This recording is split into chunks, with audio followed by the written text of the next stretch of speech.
on YouTube. We pray, Heavenly Father, that you would continue to bless us, continue to protect us as teachers. And we pray, dear God, that we would have a wonderful time this evening. In Jesus' name, amen. Amen and amen. Thank you very much, Sister Cordis. At this time, we move to the national anthem of St. Vincent and the Grenadines. This will be done by Miss Roshana James.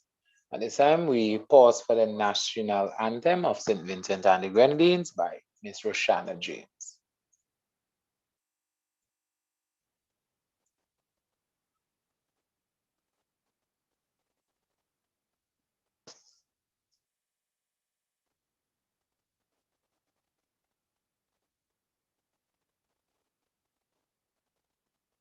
Our loyalty, Saint Vincent, land so beautiful, with joyful hearts we pledge to thee our loyalty and love and vow to keep you ever free.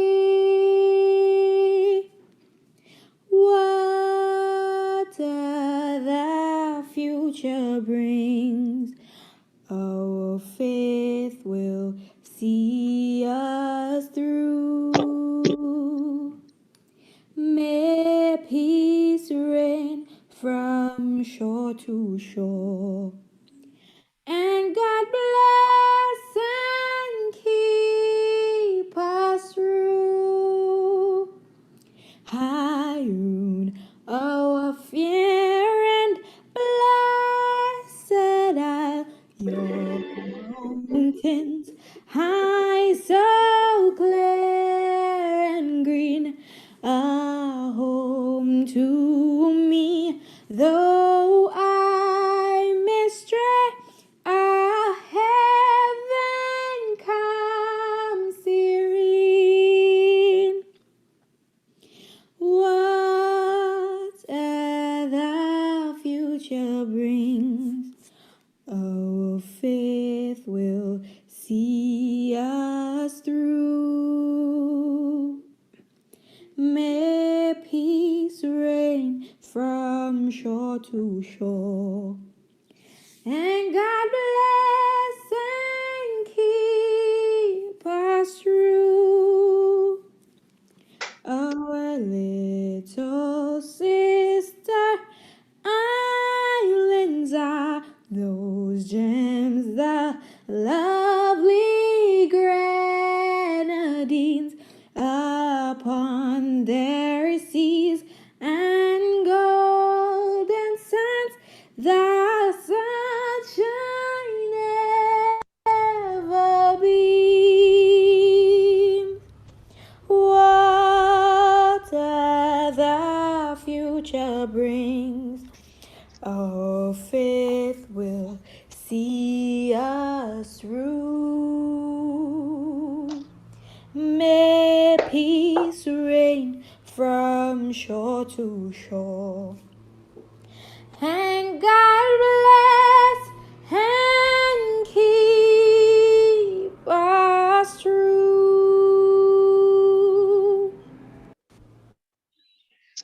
Thank you very much, Ms. Roshana James, for that wonderful rendition of the national anthem. At this time, this will be followed by the singing of the teacher's song by Miss Sheena Clouden.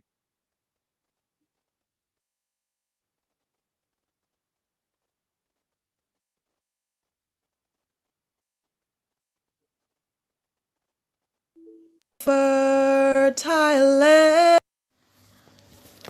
oh, teachers of this young nation, a fertile land and sea. Rise up and make a and strong, and serve SVGTU.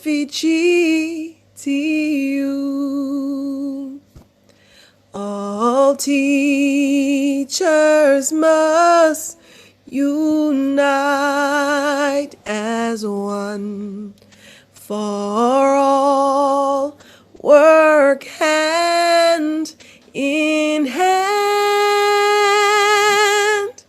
We'll dedicate ourselves and strive for strength and unity.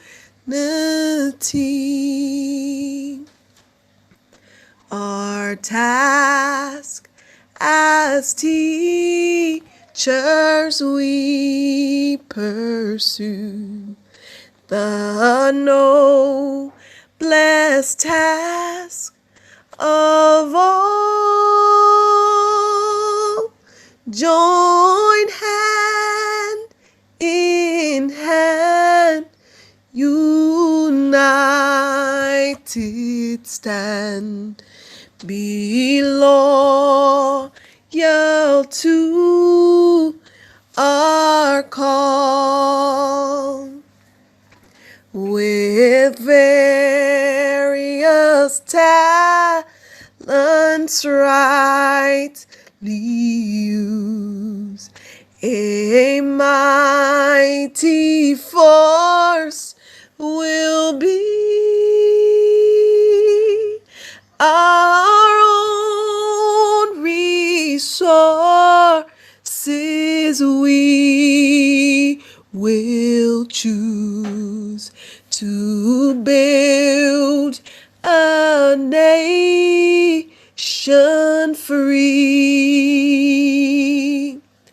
Now then, arise, let's take one stand. Be firm and never bend.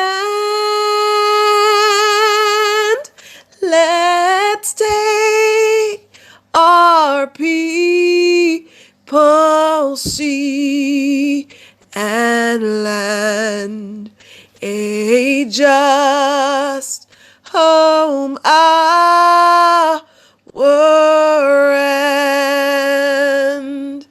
A just home our end.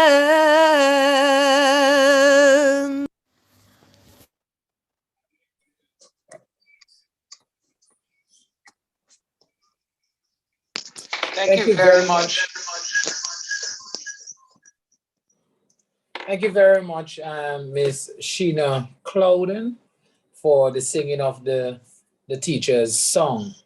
Let me take the opportunity this evening to welcome one and all, to this panel discussion to mark Solidarity Week 2021, the St. Vincent and the Grenadines Teachers Union, in our celebration of Solidarity Week 2021, under the theme Overcoming Obstacles, Making a Mark in Challenging Times.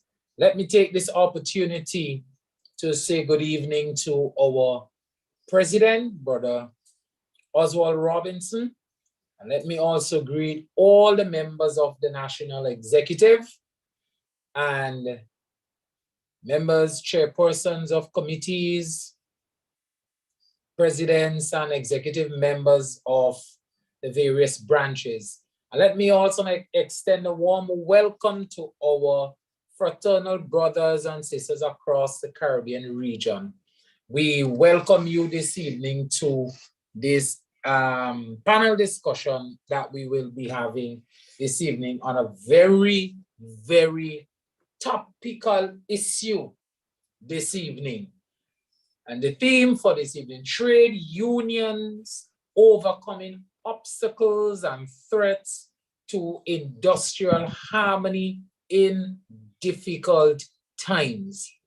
And if there was ever a time when we will consider that we are in difficult times, that we are in challenging times as an organization, it is these days. In fact, as I reflect on the theme that we will be discussing this evening, I think about the fact that for many years in the church, as local preachers and so forth, we have always been saying that we live in the end times, in challenging times, in dark times, in dismal times, that the end is near in a spiritual context. But today, this is not a spiritual context only. No trade union in our lifetime has gone through or are going through as much as we are going through today. It is very ironic, and I heard it echoed by our president and persons who have spoken so far during the Solidarity Week. The fact that the 1975 issues that surrounded the union at the time, how striking the resemblance today to those issues. We have gone so many years, advanced so many years, but yet the struggle continues. The struggle seems to be the same. But we are not daunted as a union. We are not daunted as members. We are not daunted as teachers, as members of this great and noble profession. But I am so happy this evening that we are joined by our fraternal brothers and sisters who, incidentally, are facing similar issues. These issues run across the region and they are affecting members of the Caribbean Union of Teachers, all the various branches. And I can't wait to hear what our brothers and sisters across the region, what they have to share with us. Just before I invite Brother Van Rick to do the introduction of our speakers this evening, this week, the end of this week, the week when we are celebrating Solidarity for Teachers, Teachers Week 2021. St. Vincent and Grenadines Teachers Union, brothers and sisters, we are on a collision course. This is not just merely working conditions. We are fighting even presently to maintain the livelihood of our members. The very livelihood of our members are threatened. The union and forces around us are on a collision course this week, the 19th of November, when we will be in our rally. We have been asked to stand firm, to soldier on. We want to hear what our brothers and sisters across the region, what they have to speak into our spirits to help us as a union, as members of this great and noble profession, that as we mark Solidarity Week under the theme, overcoming obstacles, making a mark in challenging times.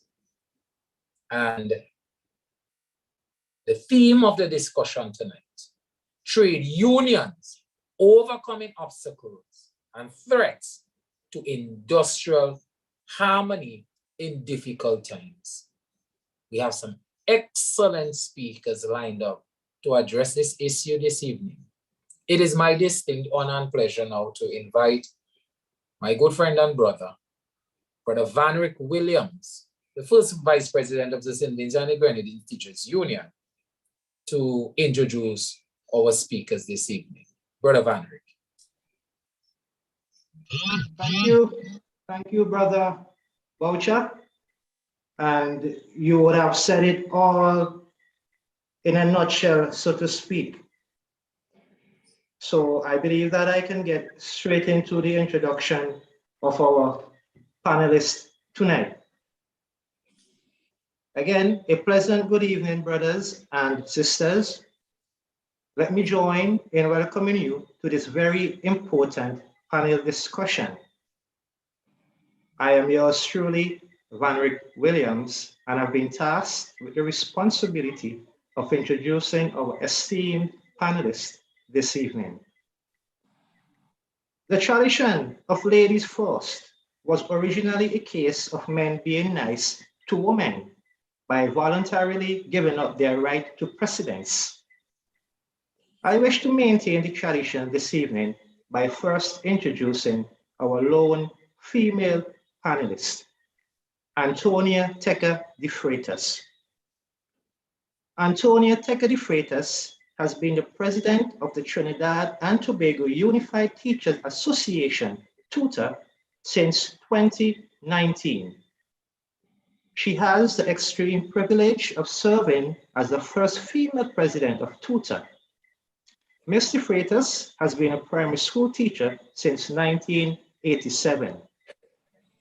The president, as a representative of educators in Trinidad and Tobago, and as an advocate for quality public education, has the responsibility to position the perspectives of educators and circumstances within the education system in the public domain.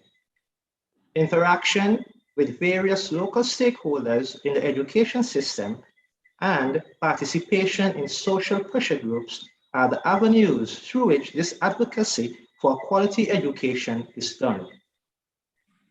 As president of TUTA, Ms. de Freitas has also engaged stakeholders in all spheres to creating awareness on education issues.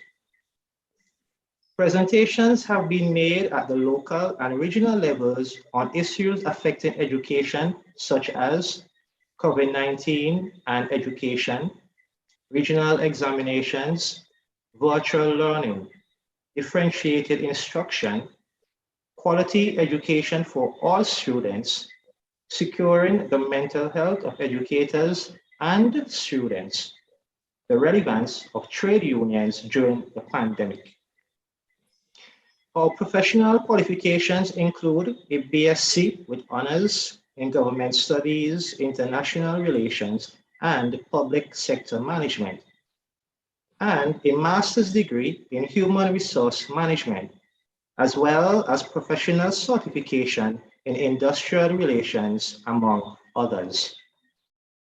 Ms. de Freitas is also a member of the Leadership Council of the Joint Trade Union Movement and is a founding member of the Women's Group of the Joint Trade Union Movement.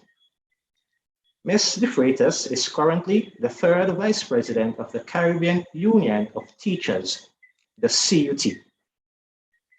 Welcome, Ms. de Freitas. Welcome to our panel discussion. Thank you, Mr. Chair. Good evening, everyone. Yeah, I'm just doing the introduction. Next, we have Mr. Pedro Shepard. Pedro Shepard is a trained graduate teacher of 34 years who currently holds the post of Information Technology Coordinator. He is also the president of the Barbados Union of Teachers. He joined the executive in 1996 as an executive member until 2003.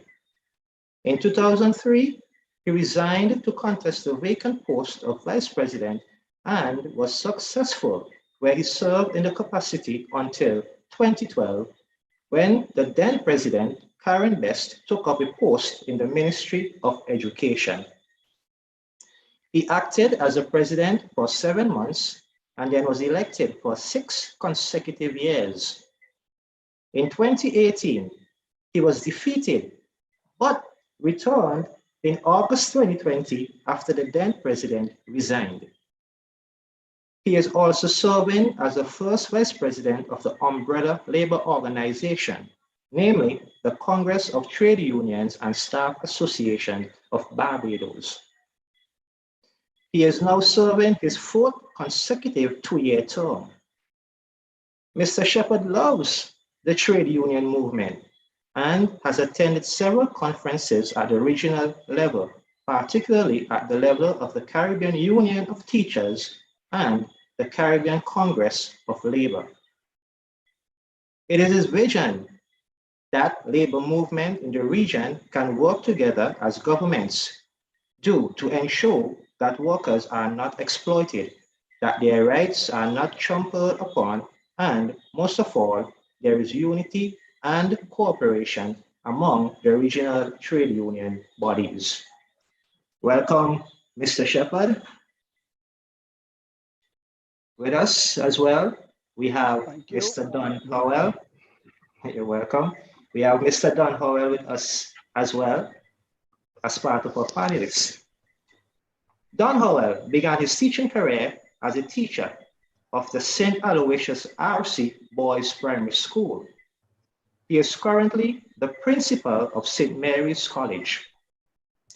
Don Howell possesses a Bachelor of Education specializing in Educational Administration and a Master's of Arts in Digital Technologies, Communication, and Education.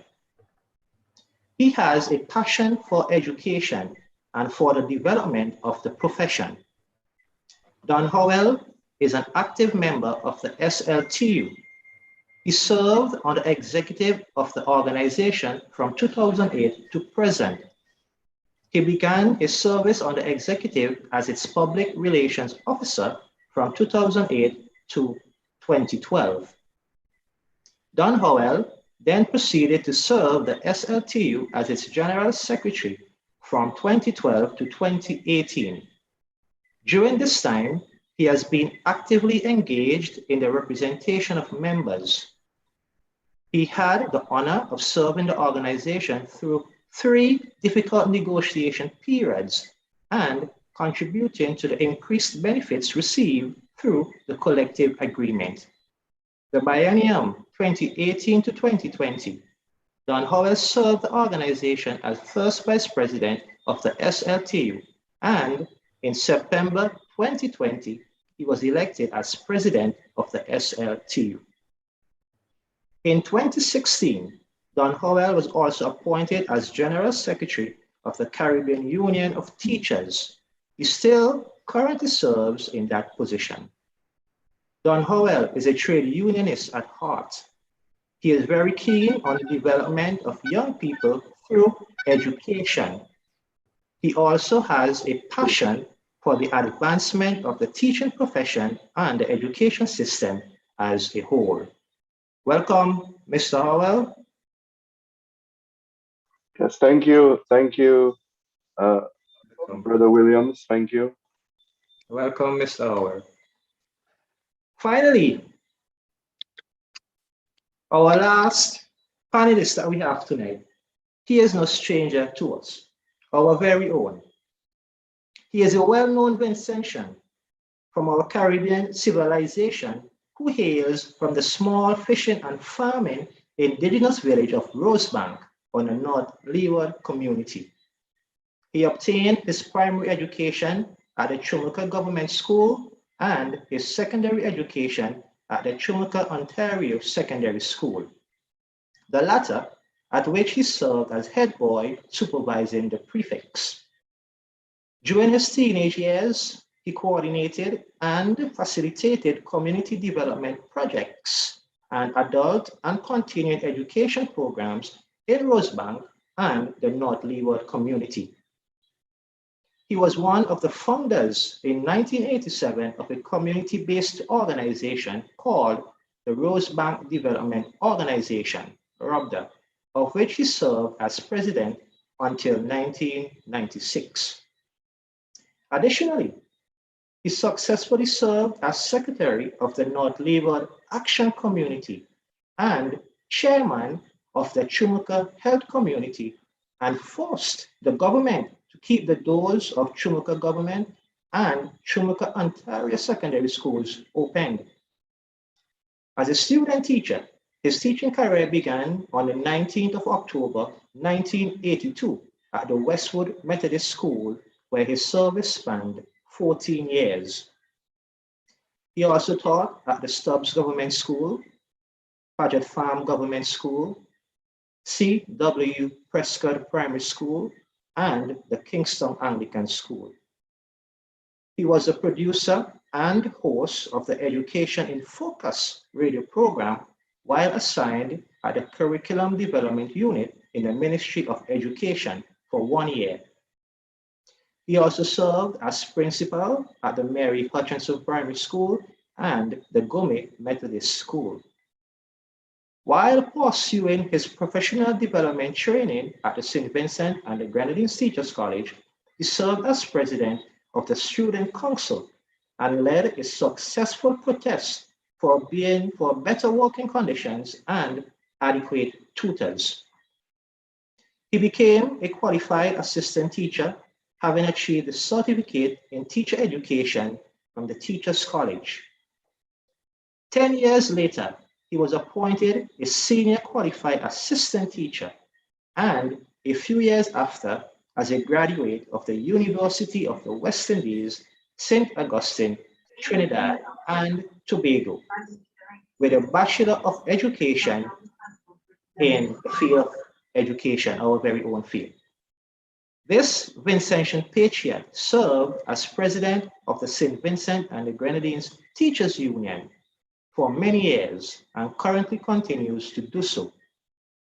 He also served simultaneously as a commissioner on the Local Government Reform Commission, the Constitutional Review Commission, and the Mediation Committee. He served and continues to serve on the Education Advisory Board of the Ministry of Education.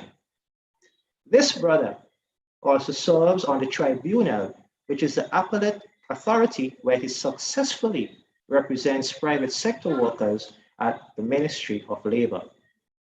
Originally, he served as the second vice president of the Caribbean Union of Teachers 2015 to 2017. He served on a special committee appointed by the Caribbean Union of Teachers and successfully developed a memorandum of agreement between the CUT and Education International. Facilitated training for teachers in Dominica Indigenous People Rights and in Nevis on strategic planning, motivation, trade unionism, just to mention a few. Internationally, he was one of the founders of the World Garifuna Organization, which began in Jandriga, Belize. He represented SVG at the Organization of American States, negotiating for points of consensus on the draft American Declaration on the Rights of Indigenous Peoples. He also represented the St. Vincent and the Grenadines Teachers Union at the 3rd EI, Education International World Congress in 2015 in Ottawa, Canada. Although he is retired, the St. Vincent and the Grenadines Division of Teacher Education at the SVG Community College continues to draw on his expertise to mentor, guide, supervise, and assess student teachers in training whilst undergoing their practical teaching examinations. Without further ado, colleagues, it is my distinct and honor to present this humble and dedicated trade unionist and educator, our very own president, Mr. Oswald Robinson. Welcome, Brother President, to this panel discussion. Let me also take the opportunity to welcome all panelists again, Mr. Freitas, Mr. Shepard, Mr. Howell, and Mr. Robinson.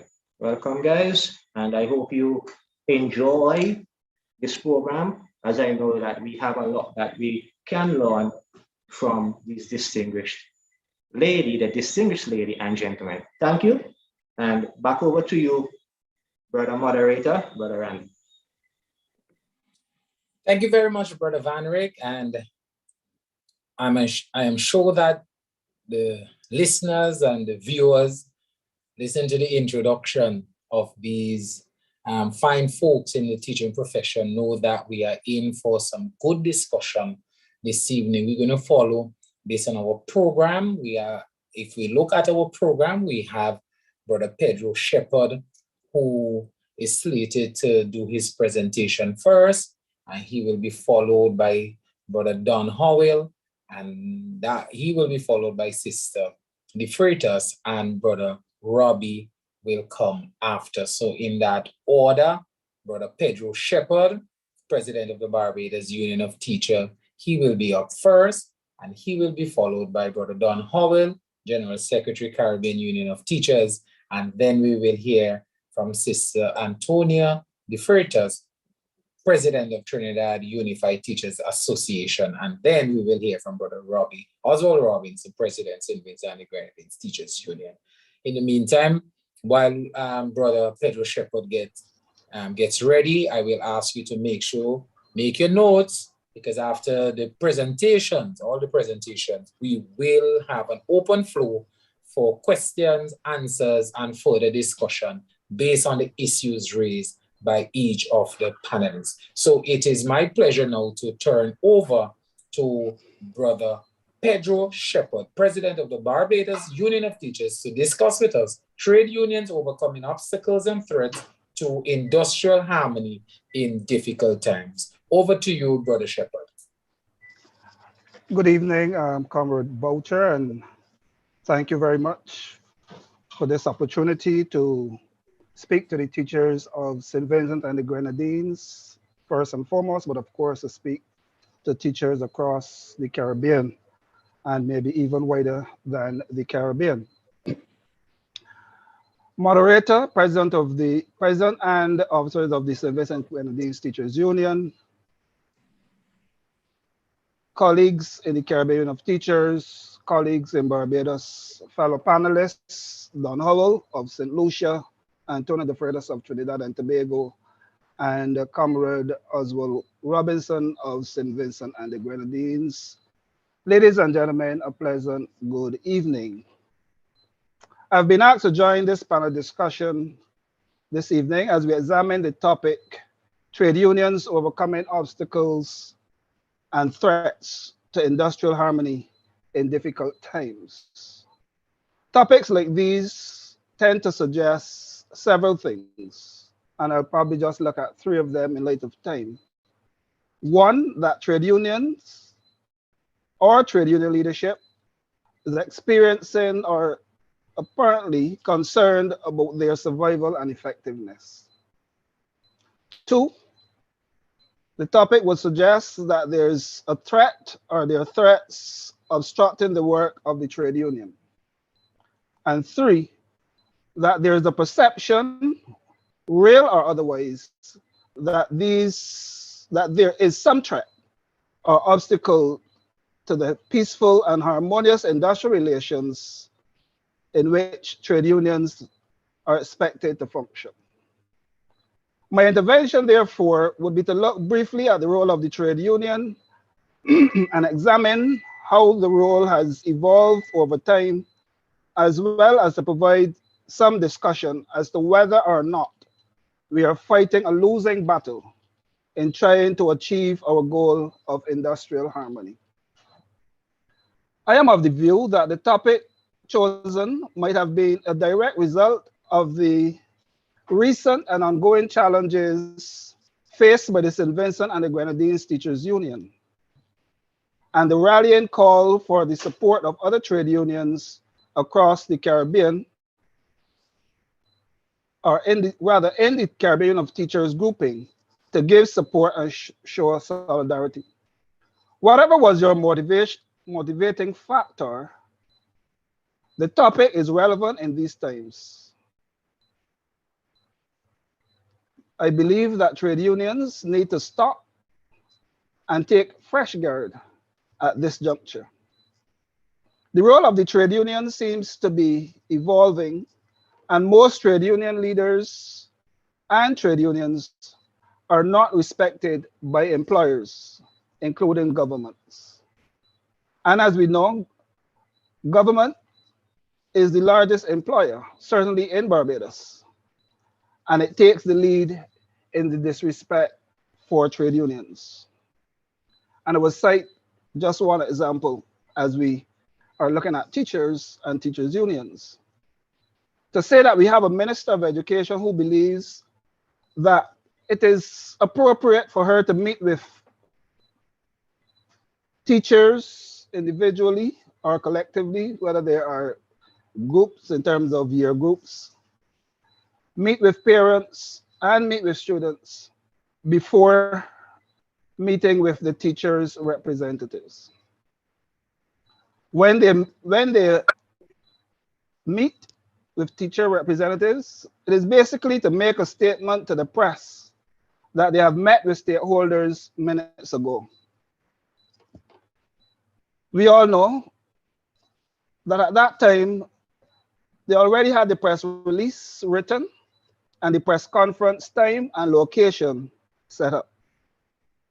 On the flip side, we have a new breed of trade union members who are not as dedicated or committed to their unions and the work they do, largely because the gains have already been fought for. Many of them only join to have a case heard, or in case they find themselves on the employer's bad side. Decades ago, workers joined the trade union movement because they felt a need or desire to be part of a homogeneous group and knew that there was strength in numbers, and that leaders, their trade union leaders, then had power. There was solidarity then. It is therefore my belief that there is a role for a trade union education across the region. We must ask ourselves the question, do we understand what a trade union is and what purpose does it serve? Why do we as trade union leaders and members exist?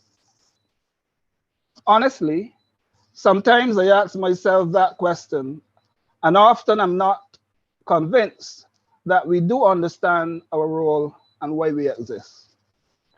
I have always learned from various sessions that a trade union is an organization of workers who come together to achieve common goals in key areas and working conditions.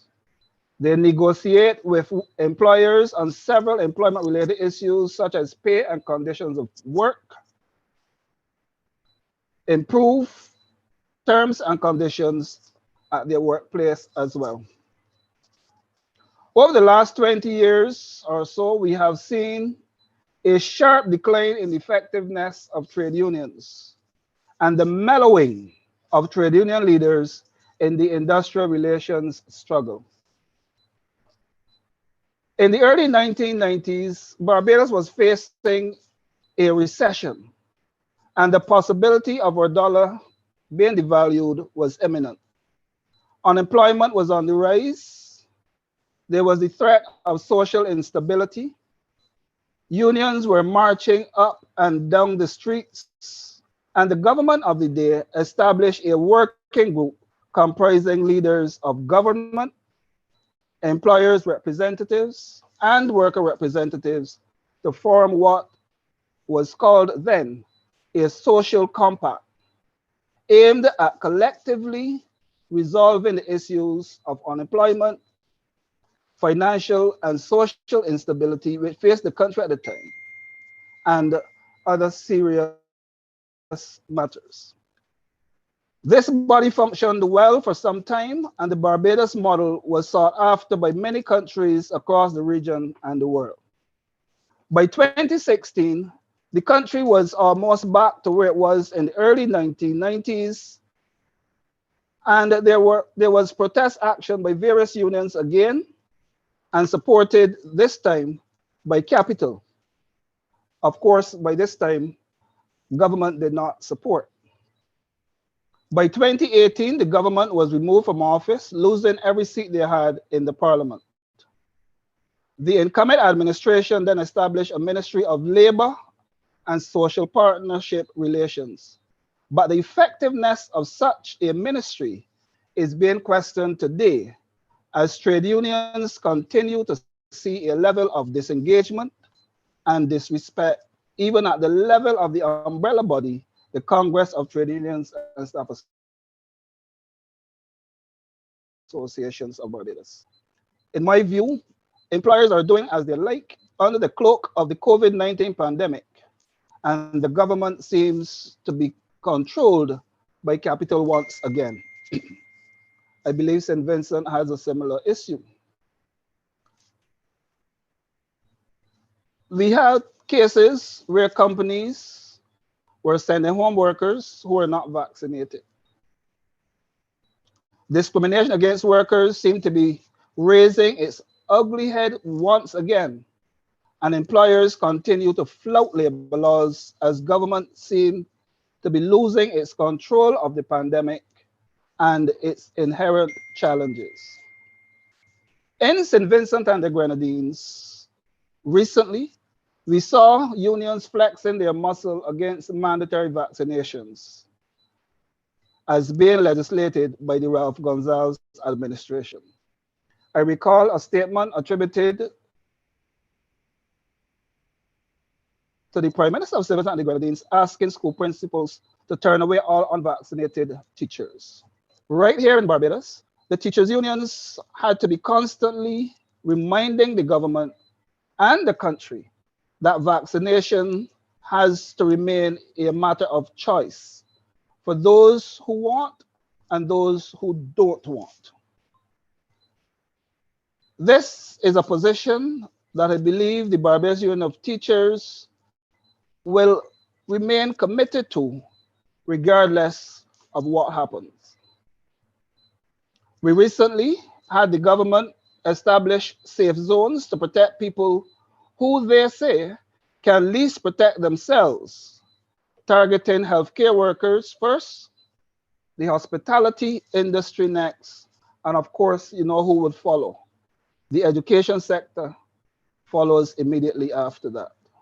A concept I'm sure every panelist knows of in their respective countries. I don't believe that there will be any industrial harmony in St. Vincent and the Grenadines, in Barbados, or any of the Caribbean islands anytime soon.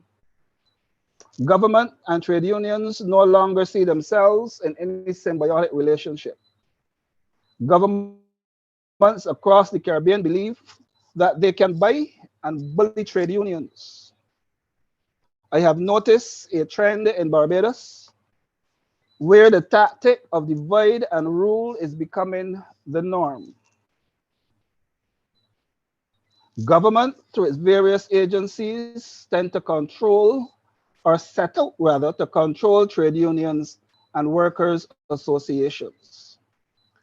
The sad thing is that both leadership of worker organizations and their membership fall prey to governmental bullies.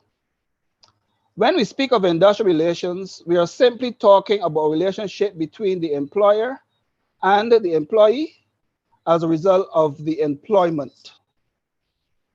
For there to be harmonious industrial relations, there must therefore be good employee relations as well as good employer relations, which can, of course, lead to a highly energetic and productive worker. My colleague, Dennis De Pisa, General Secretary of the Congress of Trade Unions and Staff Associations of Barbados, wrote in 2016 on the topic Threats to Trade Unions, and I quote, "For some considerable time now, there has been a sustained debate about the relevance and existence of trade unions. This is the real issue for me. Are trade unions seen by workers as organizations that serve their interests in protecting their rights and bargaining collectively on their behalf to avoid exploitation? So, Mr. Chairman, it is with those few words that I sum up my opening remarks for this panel discussion, and I look forward to the presentations of the other panelists, as well as the questions I'm sure the participants would want to share. I thank you. Thank you very much, Brother Shepherd, for your contribution thus far. And immediately we see the similarities from the examples that he used from Barbados. We here in St. Vincent, we can identify with those examples in our context as well. So we are off to a very good start this evening with our panel discussion. Let me say to the viewers while we prepare for our second speaker, if you have a comment or question, you can post them in the chat as well. We will record them and ask them later. We don't want you to forget your questions at all. So drop your questions in the chat. We will address them, have the panelists address them during the open flow time. So at this time, we're going to go to our second speaker. We now hand over to Brother Don Howell, the General Secretary of the Caribbean Union of Teachers, to give us his views on this very important topic. Brother Howell, over to you. Yes, thank you, Brother Andy and Master of Ceremony. I would like to recognize our esteemed panelist, Brother Shepherd from Barbados. It's really good to hear from him and his perspective on the issues. Sister Antonia from Trinidad, and Brother Robinson, President of the SVGTU, and my comrade and friend within the CUT. Let me take this opportunity on behalf of the officers and the wider CUT community to wish the SVGTU a happy Solidarity Week. I hope that your celebrations are successful. And I like your motto as a union, hand in hand, united stand. And so I will begin by sharing my view on the topic that you would have placed before us. Like Brother Shepherd, the topic, trade unions overcoming obstacles and threats to industrial harmony in difficult times. I believe that this topic is timely. This topic provides us with an opportunity to reflect in a focused manner, in giving us a realistic framework in which to work with as we reflect on our journey in our profession as educators, in our work as trade unions, and in our plans to advance the work of the trade union and our profession. So, my brothers and sisters of the SVGTU, given the topic at hand, I want to complement what Brother Shepherd would have articulated this evening, and to take you on a little historic, just a very brief historic reflection. I don't know of a period in which trade unions did not have to overcome an obstacle. Trade unions have always had to survive, remain relevant, and to achieve benefits in difficult times. If a trade union would have, or if a country, a territory would have experienced industrial harmony, it would have been because of the level of influence, the strength of the trade union that represents them. And so we reflect on it and go right back to times of slavery.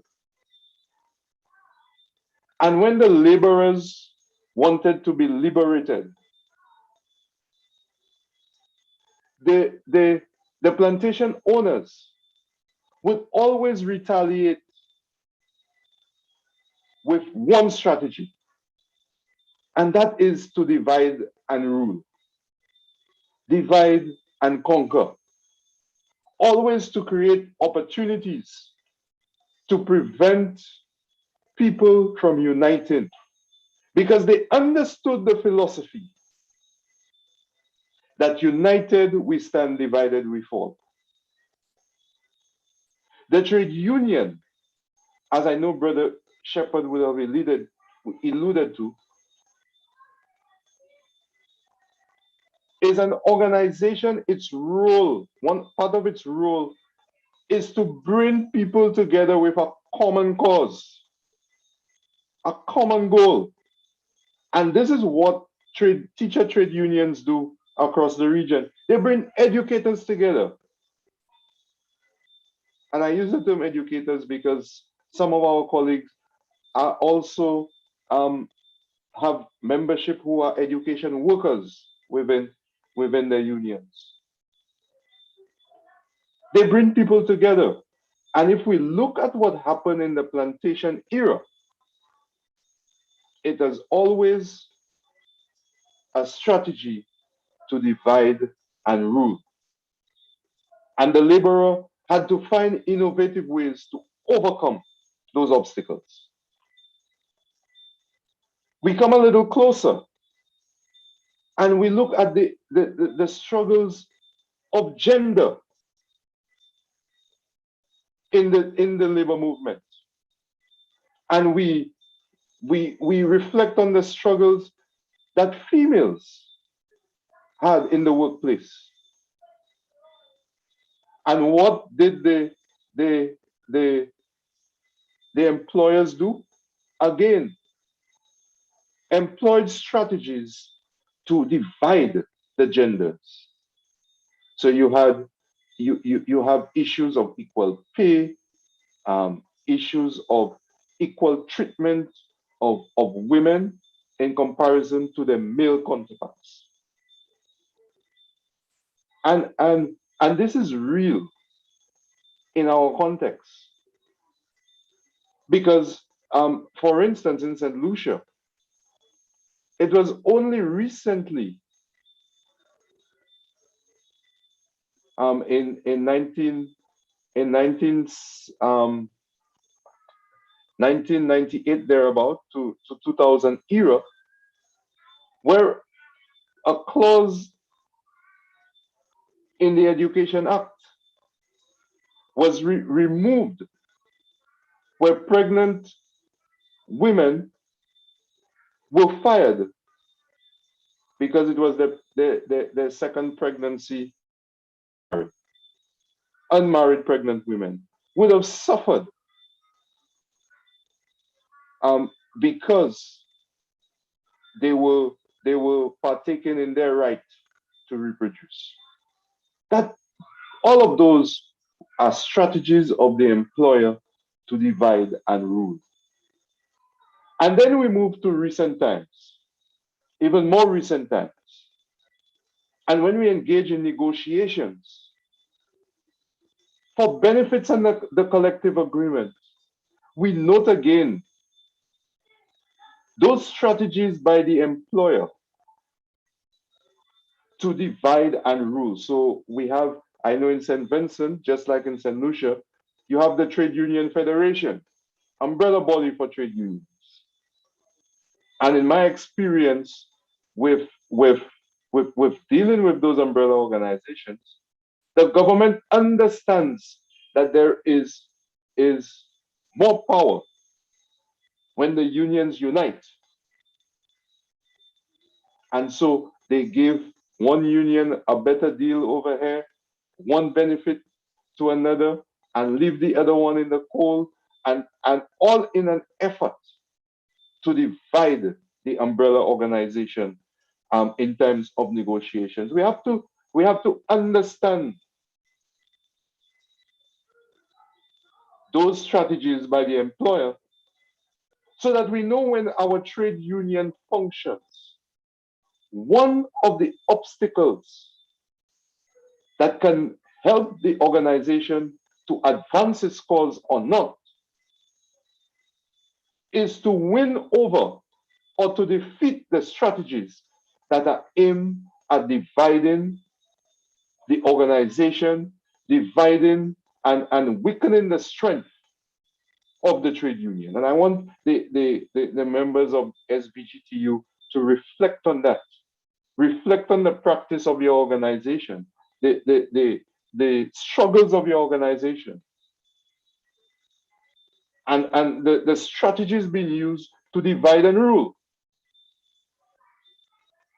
And so lately, and apart from all of this, lately, there are even strategies to divide you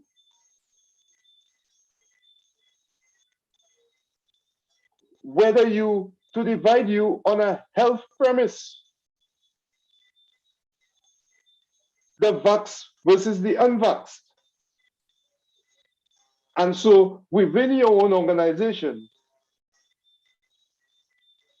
you will have members against the other member because there's a different perspective about people's personal choices. We must not allow those strategies to divide us because this is a major obstacle. This is a major threat to the trade union movement. This is a major threat to the trade union achieving benefits for members, achieving stability in difficult times. And so, as we deliberate, nowadays the big issue is that of COVID-19. There is a role for the organization, for the trade union, to protect the workers' rights, to ensure that contracts' terms of employment are preserved, to educate and to guide members. But we should never allow the issues to divide the organization. And so when the SVGTU takes a position, it is incumbent of the members to remain solidified in their actions and to stay united for the common cause. I fully endorse the statements of the previous speaker, Brother Shepherd from Barbados. And I also wanted to throw in this perspective so that as we advance the discussion, we can reflect and further dissect those issues as it relates to trade union strength, the strategies of the employer to divide and rule as a major obstacle for the trade union movement in a difficult time. Brother Chair, at this point, I will stop and I thank you for this opportunity. Thank you very much, Brother Howell. Very good presentation. Again, adding some more to the mix that we can discuss and dig deeper a little later. We hear coming out again the divide and rule method by the government. How do we as unions combat that strategy? We look forward to hearing some sterling contributions from members when we have the open floor. So once again, we are going now over to our sister island in the south, Trinidad and Tobago, and we welcome Sister Antonia De Freitas, the President, Trinidad and Tobago Unified Teachers Association President, to lend her voice to the topic of discussion this evening. Sister De Freitas, over to you. Thank you, Brother Chair. Good evening, comrades. And permit me to reintroduce a term that was coined many years ago by one of the late presidents of TUTA and third vice president of CUT, comradines. Good evening, comradines. Congratulations to the SVGTU on Solidarity Week. Congratulations to the executive and members. And good evening to my fellow panelists. The content that I would like to share this evening or speak on is similar to what my colleagues presented, but I would use a different context and a more pragmatic approach. And whilst they have touched on trade unions, I will not belabor that point at this time. I would want us to start, however, at the point of harmony, industrial harmony. And the basic definition, comrades, of industrial harmony is that it's concerned with that relationship between management and employees in terms of their terms and conditions of employment in the workplace. Two words, harmony and relationship. And let me start by being controversial, which is who I am and who I'm not afraid to be. The body who coined the phrase, behind every good man is a good woman, definitely did not spend time in the Caribbean. In the Caribbean, with all due respect to my male counterparts, in the Caribbean, we are a matriarchy. These beings in the Caribbean are our women, our workers, our women leaders. Not only in terms of physical strength, but mental and emotional strength. And we know this. And I put that controversial statement on the table to have us wrap our minds around the fact that strength is something that comes from within, either because of our life experiences and our upbringing, our mentality, our approach to life. Strength comes from within. And therefore, looking at the Caribbean woman, and not because I'm a woman, I'm using the gender approach. I'm not a feminist. But looking at the Caribbean woman and looking how she's able to align the situations and the people in her life and in her family's lives to have harmony, to make relationships work as best as they can, despite the challenges, the obstacles, and the threats. I would want to suggest to us here this evening, that's one of the first things we as trade unionists have to do, comrades, to overcome obstacles and threats. Deal within our organizations, building harmony. It will not be perfect, it will not be easy.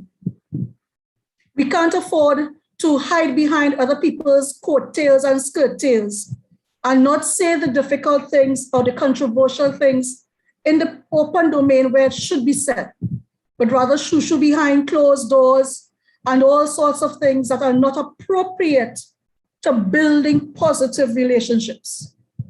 In these times, now more than ever, harmony within our unions, within our organization, within our schools and our workplaces, amongst the workers is important.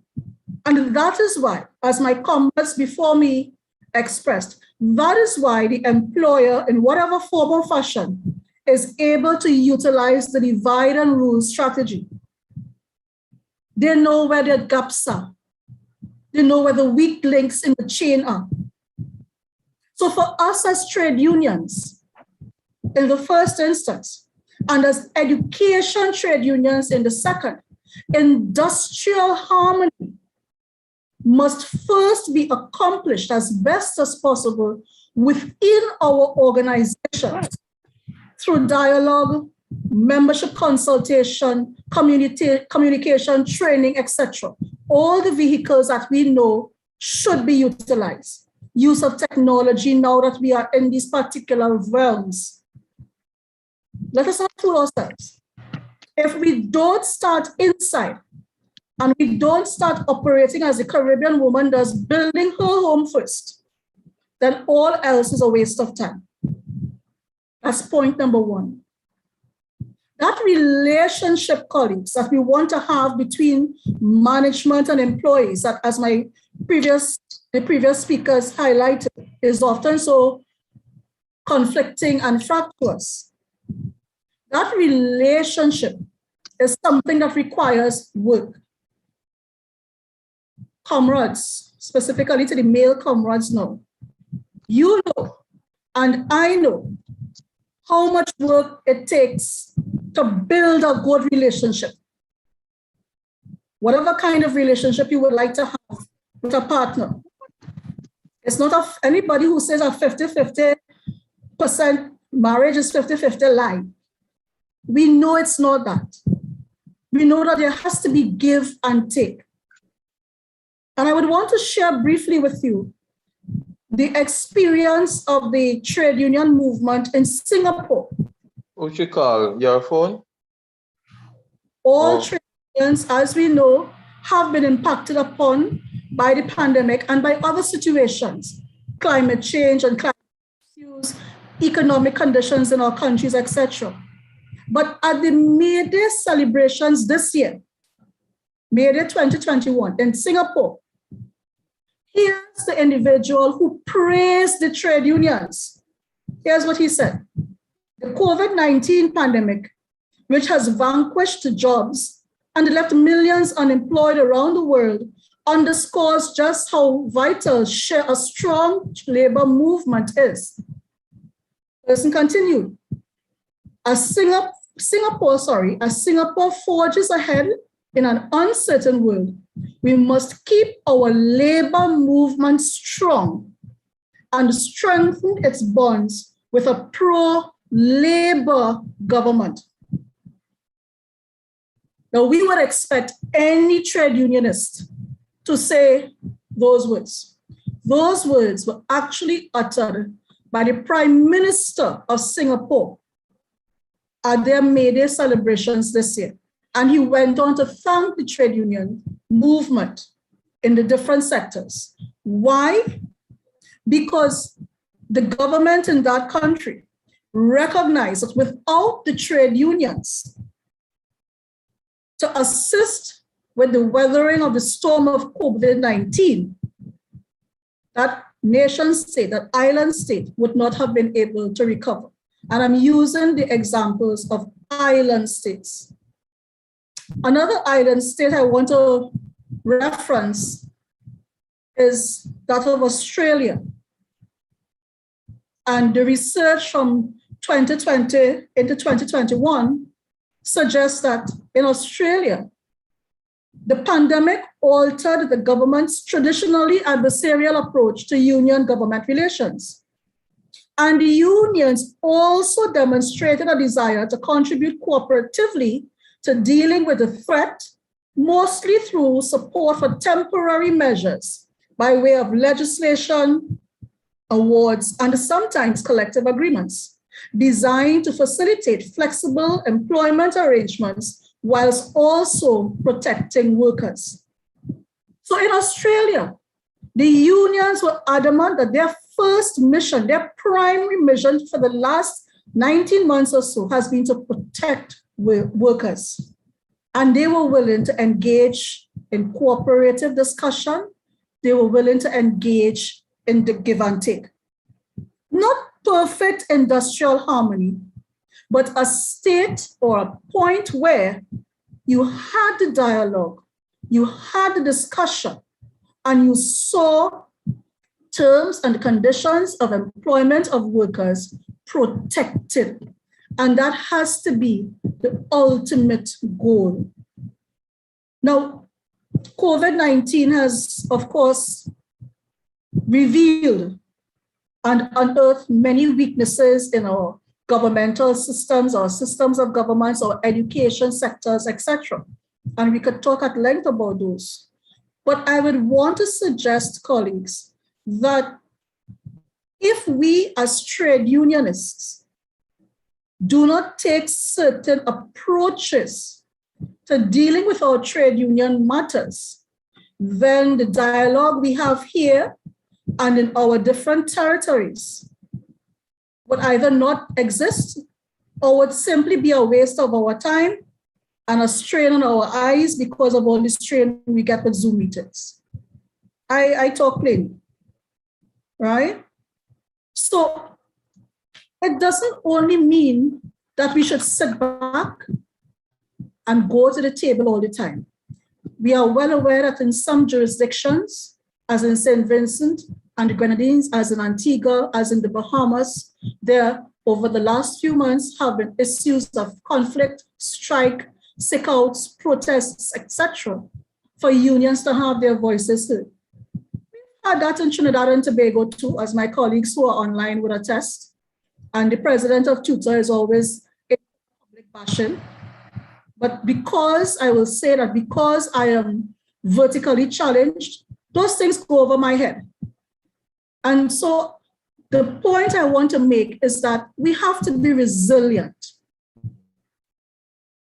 We have to, as trade unions and as trade unionists, be willing to make our statements, look at the impact, measure the impact, and stand by what we say. So I urge all of us, I've placed in the chat, comrades, 4 broad areas to treat with or to engender industrial harmony. Within the Caribbean, we are big on collective agreements, as any union should be. And we know in some instances that in certain jurisdictions, there have been breaches of the collective agreements. I'll give an example where in Trinidad and Tobago, in our context, one thing that the government has not moved to do yet is mandatory vaccination within the public service. So within the public service and within some of our unionized environments, state agencies, etc., vaccination is not mandatory. Why? Not that those of us in the trade union movement feel it's not important. We believe the additional layer of protection is important. But our position, articulated very clearly, is that you cannot and should not be looking to introduce a new condition, a new term and condition of employment into someone who's already employed in an environment without discussion and proper negotiation with the union. So we haven't had strikes and protests yet for mandatory vaccination. Not that we are not expecting it, we expect it will come in Trinidad and Tobago, and we are prepared for it. But we've made it clear, very, very clear, all the affiliates of the Joint Trade Union Movement and other trade union umbrella organizations, no to mandatory vaccination. And regardless of whatever governments and ministries and entities, employers have said, we have stuck to that. So I would want to say that if we are looking to deal with industrial harmony and to overcome obstacles, one of our first responsibilities as the employee and the representative of the employees would be to understand the scenarios and the context within which we operate in our own sectors, locally, regionally, and internationally. And if we have to write it into policies, get the government to write it into policies, or get the government to write it into collective agreements, then we move towards that. That's one of our responsibilities as workers' unions right now. And as education unions, we have to remember that not only do we represent our members and their interests, but we also have a second group to address, our clients, our students. So our policies, our positions, our advisories, colleagues, must also take into consideration the impact of situations on those students. I am sure that comrades around the region, comrades are aware of the increasing number of cases in schools in Trinidad and Tobago, in the country in general. Today alone, we had 414 persons testing positive, and that's with a lag in testing. We've had 2 or 3 consecutive days in the very recent past of over 500 positive cases being identified. So COVID-19 is really, really impacting us. But the state has implemented safe zones. The school was the first place to close, and the school is the first place to open. So guess what? Tutor and teachers and the union under fire all the time. We cannot tell our members, don't go to work. Their job, their substantive position is in school A or school B. And our responsibility then is to make sure they do what they have to do to maintain their job. But we also have a responsibility to say to the employer, listen, make sure the schools are safe, make sure the sanitization and the contact tracing takes place, make sure you have these protocols and procedures, etc., etc. Not through collective bargaining, but through the development of appropriate employee and employment policies. So we have in Trinidad what we call guidelines, etc., and protocols from the Ministry of Education. Because we want to ensure at the end of the day, comrades, that the Ministry of Education and the state take responsibility for the outcome of this scenario. We had recently concluded the talks on climate change. And as small island developing states, in the very near future, the CUT will be discussing those things and how they will impact us and how we can build resilience into our territories. But that's a threat to us as trade unionists, as educators. In the countries like in Trinidad and Tobago, where the government is looking to transition to a green economy, electric cars, etc., etc., do you know what that will mean? That will mean that certain sectors in our education system will be impacted. Guess who? The tech VOC sector, the CVQ students and teachers. Because the whole curriculum that we deliver now, as delivered by CXC, if it's not aligned with territories' thrusts towards green economies, transitioning to green economies and sustainability, environmental sustainability, then we're going to have cohorts of students coming out unprepared to work in those particular work environments. That's a threat to us. And what that will cause would be the teachers' unions, on the one hand, challenging the ministries of education in terms of curriculum delivery. And then the other trade unions challenging the state in terms of availability and the competence of skilled workers. That's one of the obstacles we have to overcome. As I said, it's our responsibility to pay attention to what's happening around us in the different sectors as well, locally, regionally, internationally, so that we can guide our members accordingly.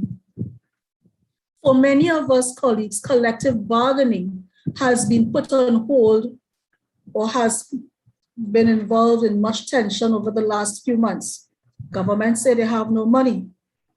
In Trinidad and Tobago, at the budget reading in October, the Minister of Finance proudly announced that he had given authorization to the Chief Personnel Officer to begin negotiations with those unions that he had to negotiate with before December 2020.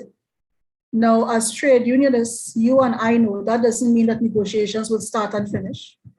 As trade unionists, you and I know that doesn't mean that the settlements will be paid out accordingly.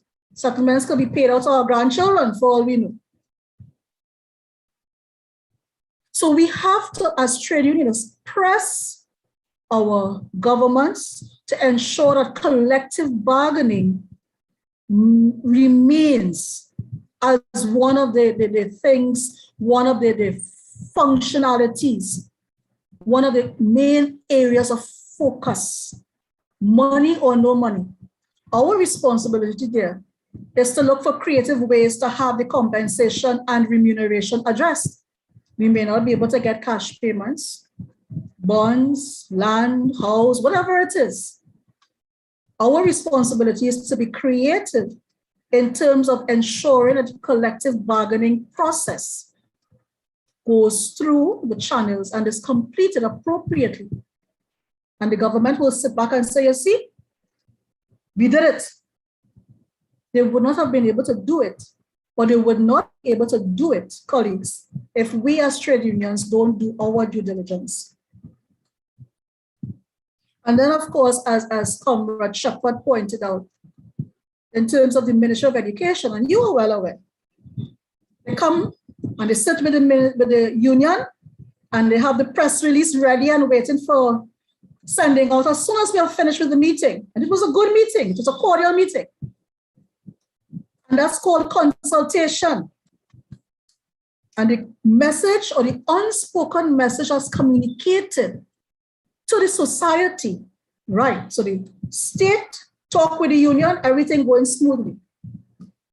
I would want to suggest, colleagues, that we identify that approach as a threat to not only industrial harmony, but a threat to our sustainability and survival as trade unions. Let's face it, regardless of which political party is in power, they will have some beef with the unions will have some beef with the government. And of course, within the union, you have the party supporters. Don't say nothing against the government, right? That is my party. Don't take any decision to make my government look bad. That's my party. If we as trade unions do not identify the communication mechanisms and the strategies as threats to harmony, if we as trade unions, comrades, allow the employer, whoever they may be, to continuously control the narrative that goes into the public domain via whichever platform, social media, print media, whatever, then we are allowing ourselves to be led. We are weakening our credibility with our members, and we are setting ourselves up to become an irrelevant organization. When you look at countries around the world, comrades, where the economy is recovering, the education sector is recovering, and despite the COVID cases or not, you are seeing some semblance of normalcy. If you do deeper investigation, you will find that there has been significant movement, if it didn't exist before, significant movement towards meaningful tripartite collaboration. So I would want to submit that in these difficult times, if we as trade unions don't take stock and redirect our attention to what are the important things for our members and for our societies, locally and regionally, then we will be as irrelevant as certain individuals and groups make us out to be. And I would want, therefore, to go back to that point at which I started. The Caribbean woman will never see herself as irrelevant. She will say what she has to say and do what she has to do to survive. And we've all experienced that. We have to be fearless, comrades and comrades. We have to be fearless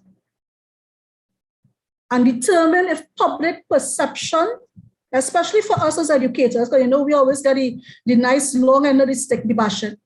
Determine if public perception is worth more to us than our terms and conditions and the lives and well-beings of our families and our future and the future of our country. If public perception is not going to be that important to us, then we can be fearless. We can have capacity to be strong, and we can be good examples to our students and to our own children of how you overcome obstacles and threats in difficult times and set goals towards the future. Thank you very much, colleagues. Thank you very much, Sister De Freitas. Wow, wow, wow, wow, wow. Brilliant presentation, another brilliant presentation following on the heels of the previous presentations. Really, really rich and no holds barred, calling spade a spade as it is. I know we will have some questions and some discussions on all these topics in a short while, but I want to go to our final presenter. We're bringing it back home, and now we are going to introduce our own president, Brother Oswald Robinson, who's going to be our final presenter from the panel this evening on this very topical issue. At this time, I hand over to Brother Robinson, and following that, we're going to open the floor, not for very long because time is of the essence. So, Brother Robbie, over to you. Thank you. Thank you, Brother Randy Boucher, who is our moderator for this evening's exercise. I want to acknowledge our other distinguished colleagues, panelists, Brother Pedro Shepard, President of the Barbados Union of Teachers, our dear brother also, Brother Don Howell, General Secretary of the Caribbean Union of Teachers, and he's also the President of the St. Lucia Teachers Union, our sister and also comrade, Trinidad and Tobago Unified Teachers Association. She's the president there. I also want to recognize our General Secretary, who is the technician for this activity. And I want to appreciate all the other executive members of the St. Vincent and the Grenadines Teachers Union. And those of you, dearly beloved brothers and sisters, locally and regionally, because we have regional counterparts here, and we also have representatives from other sister unions.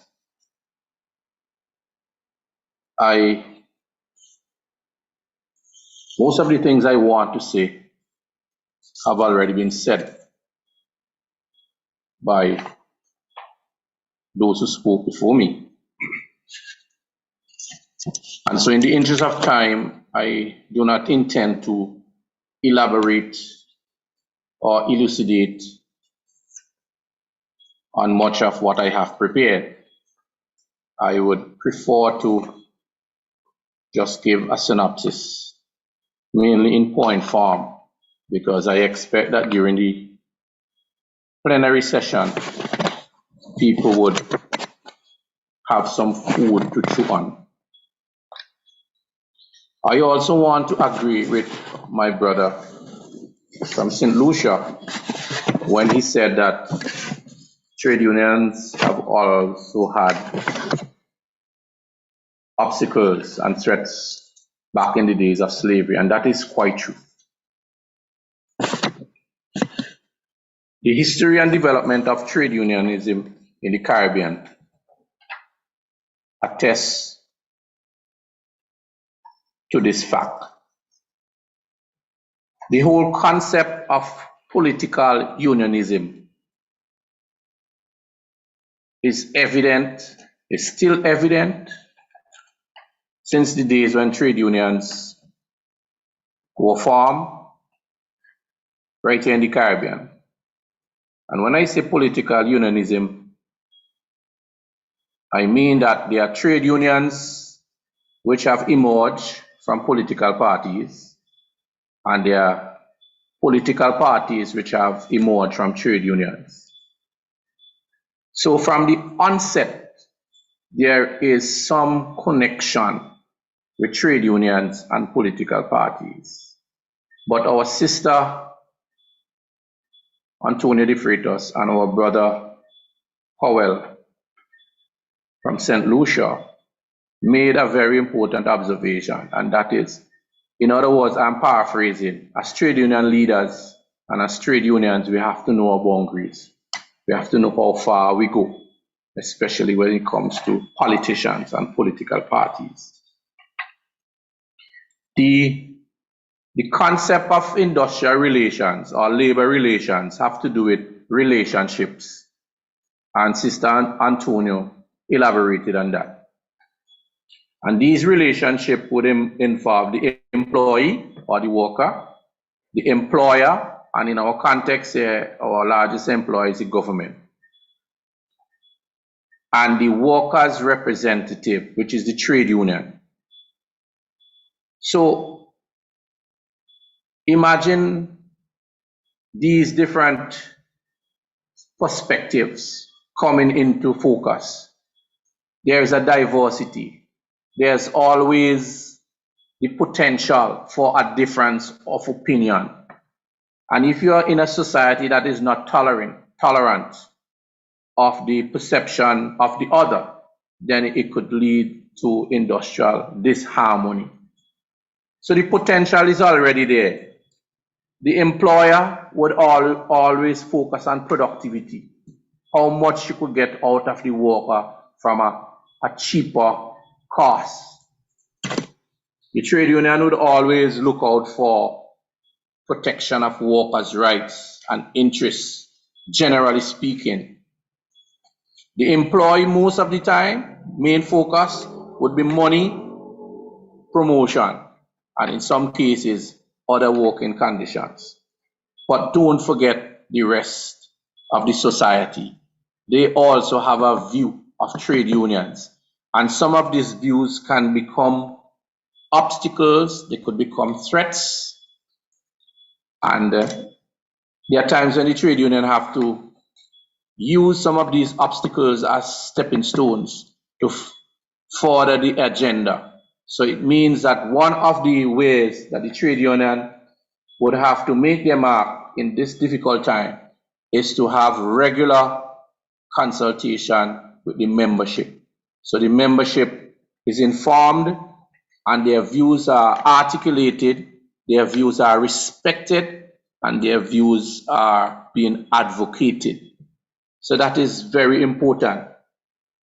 Now, the very nature of consultations, and our sister from Trinidad, one of our distinguished panelists made that point. The nature of consultation, they just call you to tell you what they're going to do. But around the table, as far as we know, in terms of the decent work agenda, your equals around the table. Okay? And so sometimes the authorities forget that when you come to sit around the table to negotiate and to bargain, you are equals around the table. And it is not that a top-down authoritative approach. One of the obstacles in relation to the nature of negotiations also have to do with you are engaging other stakeholders, and our brother Pedro Shepard alluded to that.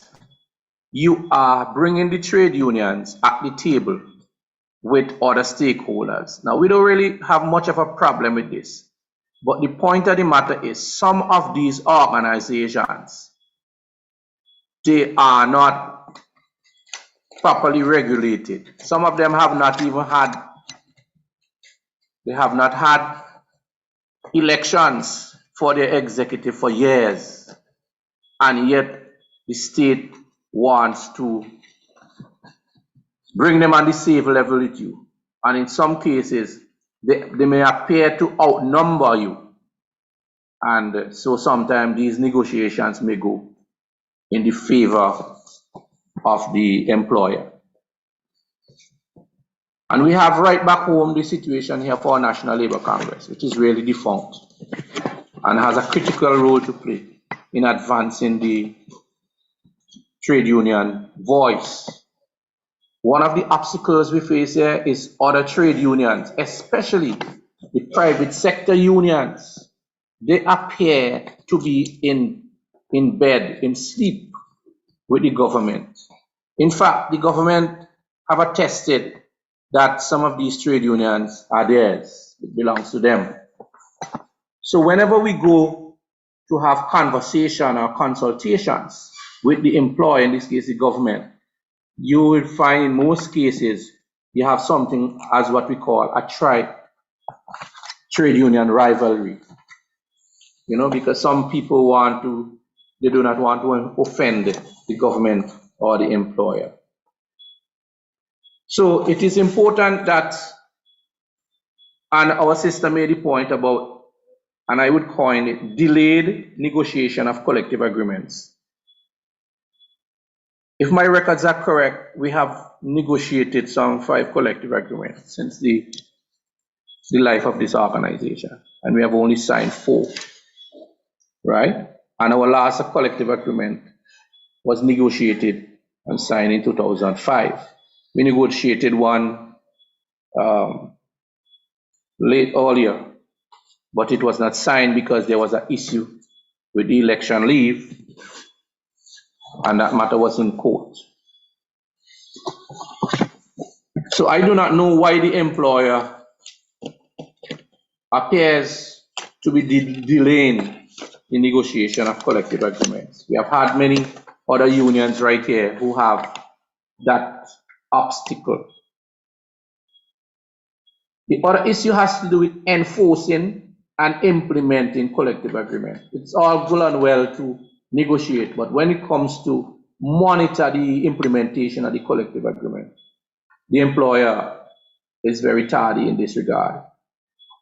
And then the obstacle that leads to that is that the society, the public, even our own members, sometimes they would stand with the government.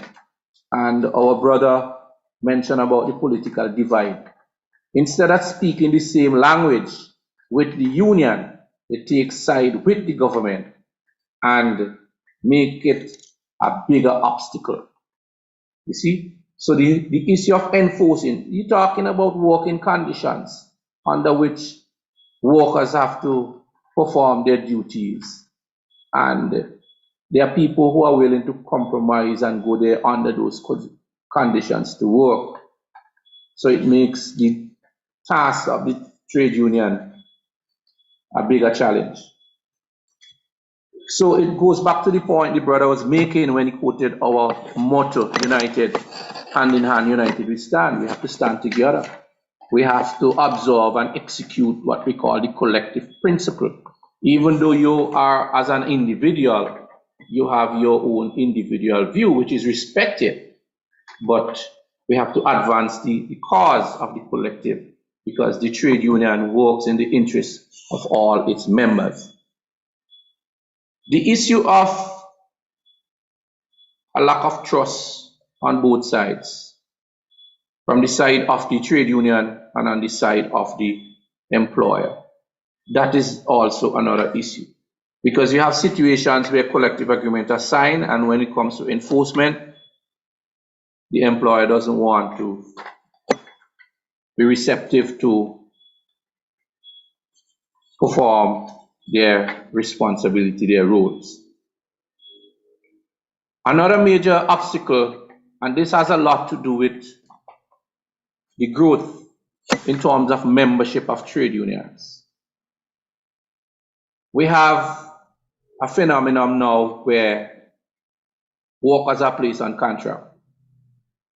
And as a result, they feared not having their contract renewed or gaining permanent employment if it appears that they support or they join trade unions. And that is a threat. It's a threat to fundamental rights of freedom of association. So that takes me to the other point, that the authorities, they have signed on to a number of ILO conventions. Convention number 29, which deals with forced labor. And if we don't watch ourselves, especially in this time of COVID, many of our teachers will be forced to work under even more deplorable conditions. Okay? And we have to watch that and watch it very carefully. The issue of equal remuneration, the brother raised it Brother Don Howell raised that. And we had that situation also in St. Vincent and Grenadines, which led to what we call the Coutts agreement, where female teachers were fired, they were made redundant if they give birth, if they procreate, if they perform that duty as given to them by the Creator. And then it moved to another level where you have to be married. And then they had a situation also that if you have more than 2 consecutive pregnancies, then the third one, you will get maternity leave, yes, but without pay. So we were able to rise above that challenge, that obstacle, and it moved to what we call the Maternity Act, being pioneered by one of our union president, Sister Yvonne Francis Gibson, when she got into political office. One of the other obstacles we face has to do with when our trade union leaders, what I would say, mess up. And we have had several experiences right here within our context. Trade union leaders, sometimes they succumb to the temptation of being bribed, so to speak. They look at promotion and other things, and the politicians use that to get at them, and sometimes it creates problems in terms of membership leaving. But it is also important to note that while we applaud and encourage teachers to strive to serve at a higher level, based on the 1966 ILO/UNESCO recommendation concerning the status of teachers, which we would have used as one of our reference points to implement election leave in our collective agreement, the famous, what we call the famous Article 15, that give our members who would have served in the union for 3 years or more the opportunity to take 6 months election leave and to run for political office, and if unsuccessful, being reinstated. And the government of the day said that was aspirational, but the same government that signed and witnessed the same collective agreement.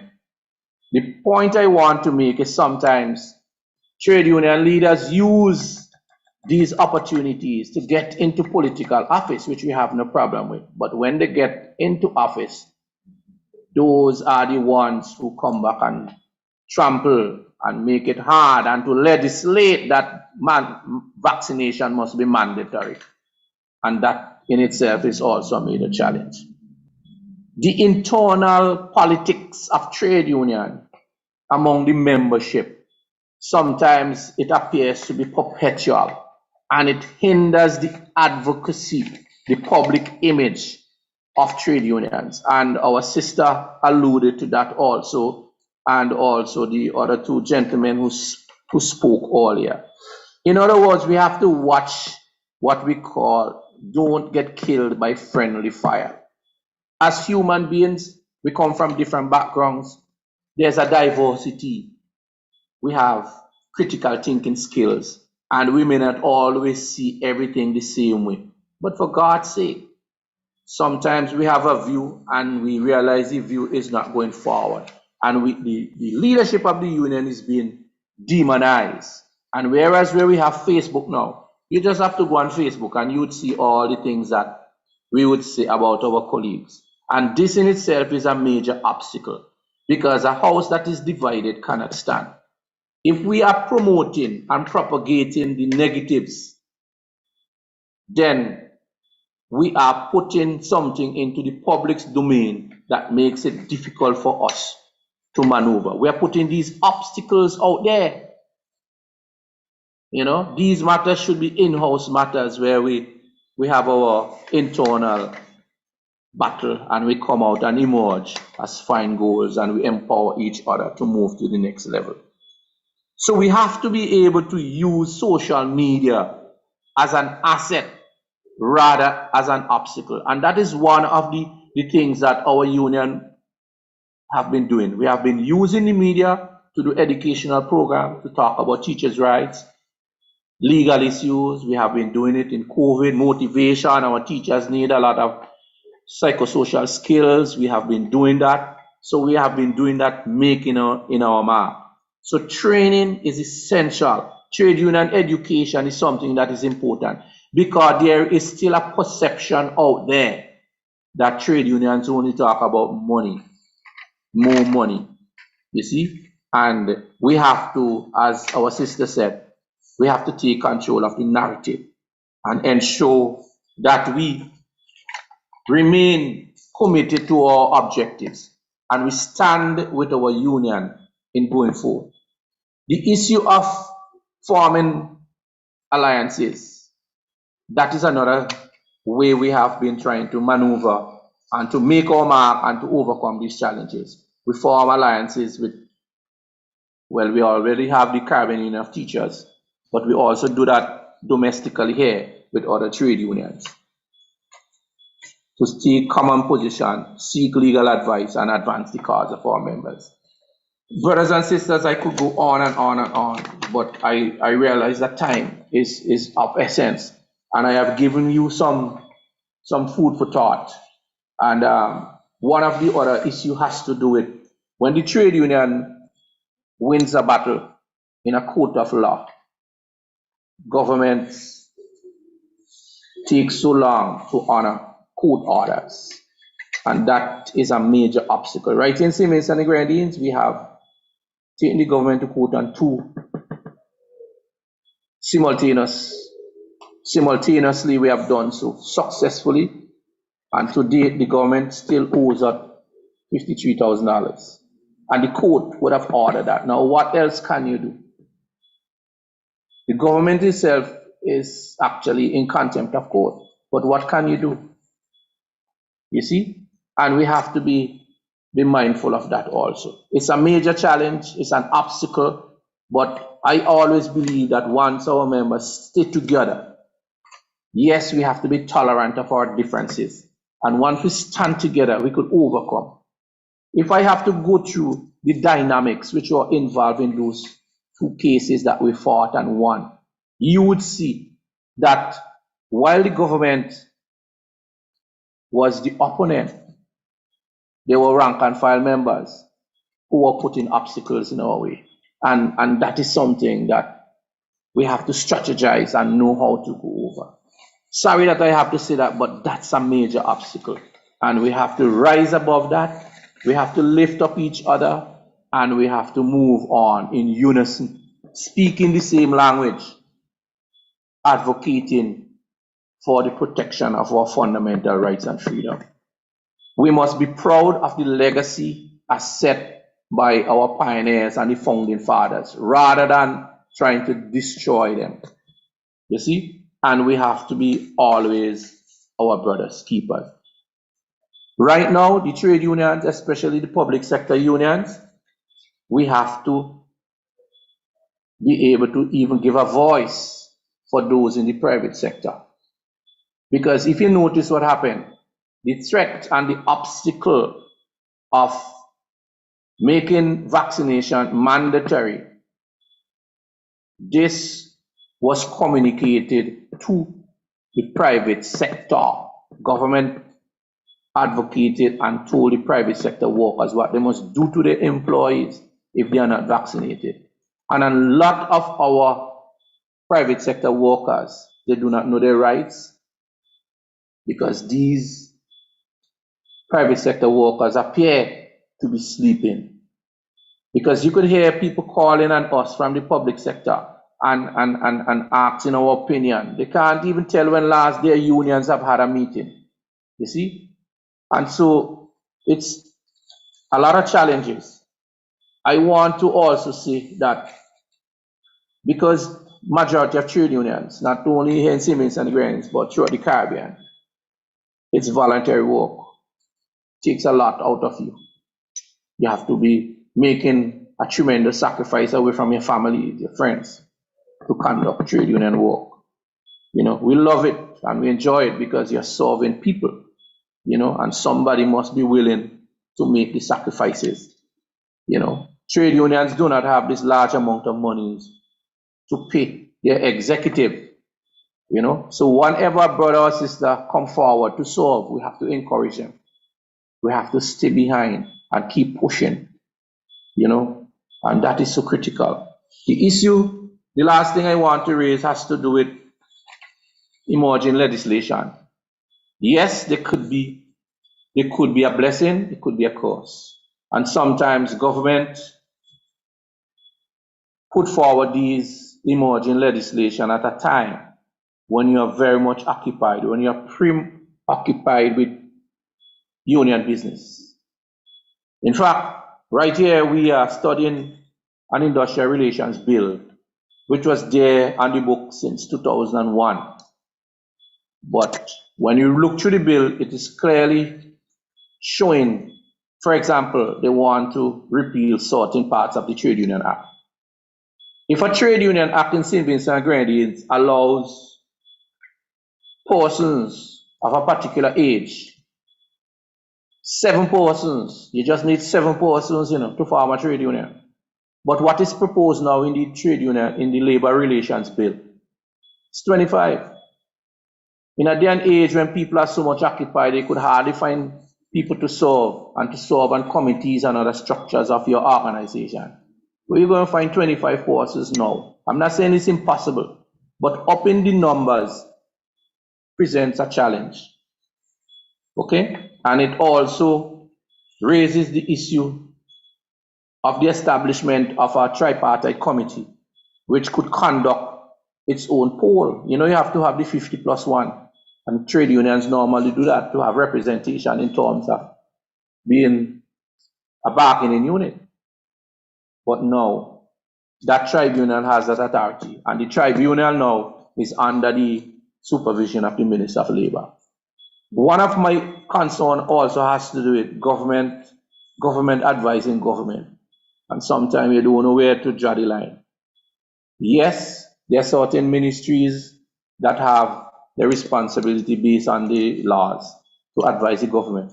But when you have a situation of COVID and vaccination and its implications, whether for or against, and you have so much views out there on social media, and everybody claiming to be an expert, the Ministry of Health is a government entity, and it is advising all the other ministries. So the government is advising the government, and that is something we need to pay attention to. Should it be something independent, more independent?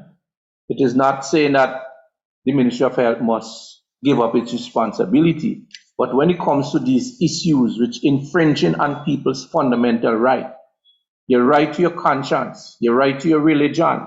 So the trade unions now have a even greater obstacle now to speak about the right to religion, religious freedom, and religious liberty. You see? So the task continues to grow. The obstacles continue to come in faster and even more furious. And as trade unionists, we have to arm ourselves. We have to do more research.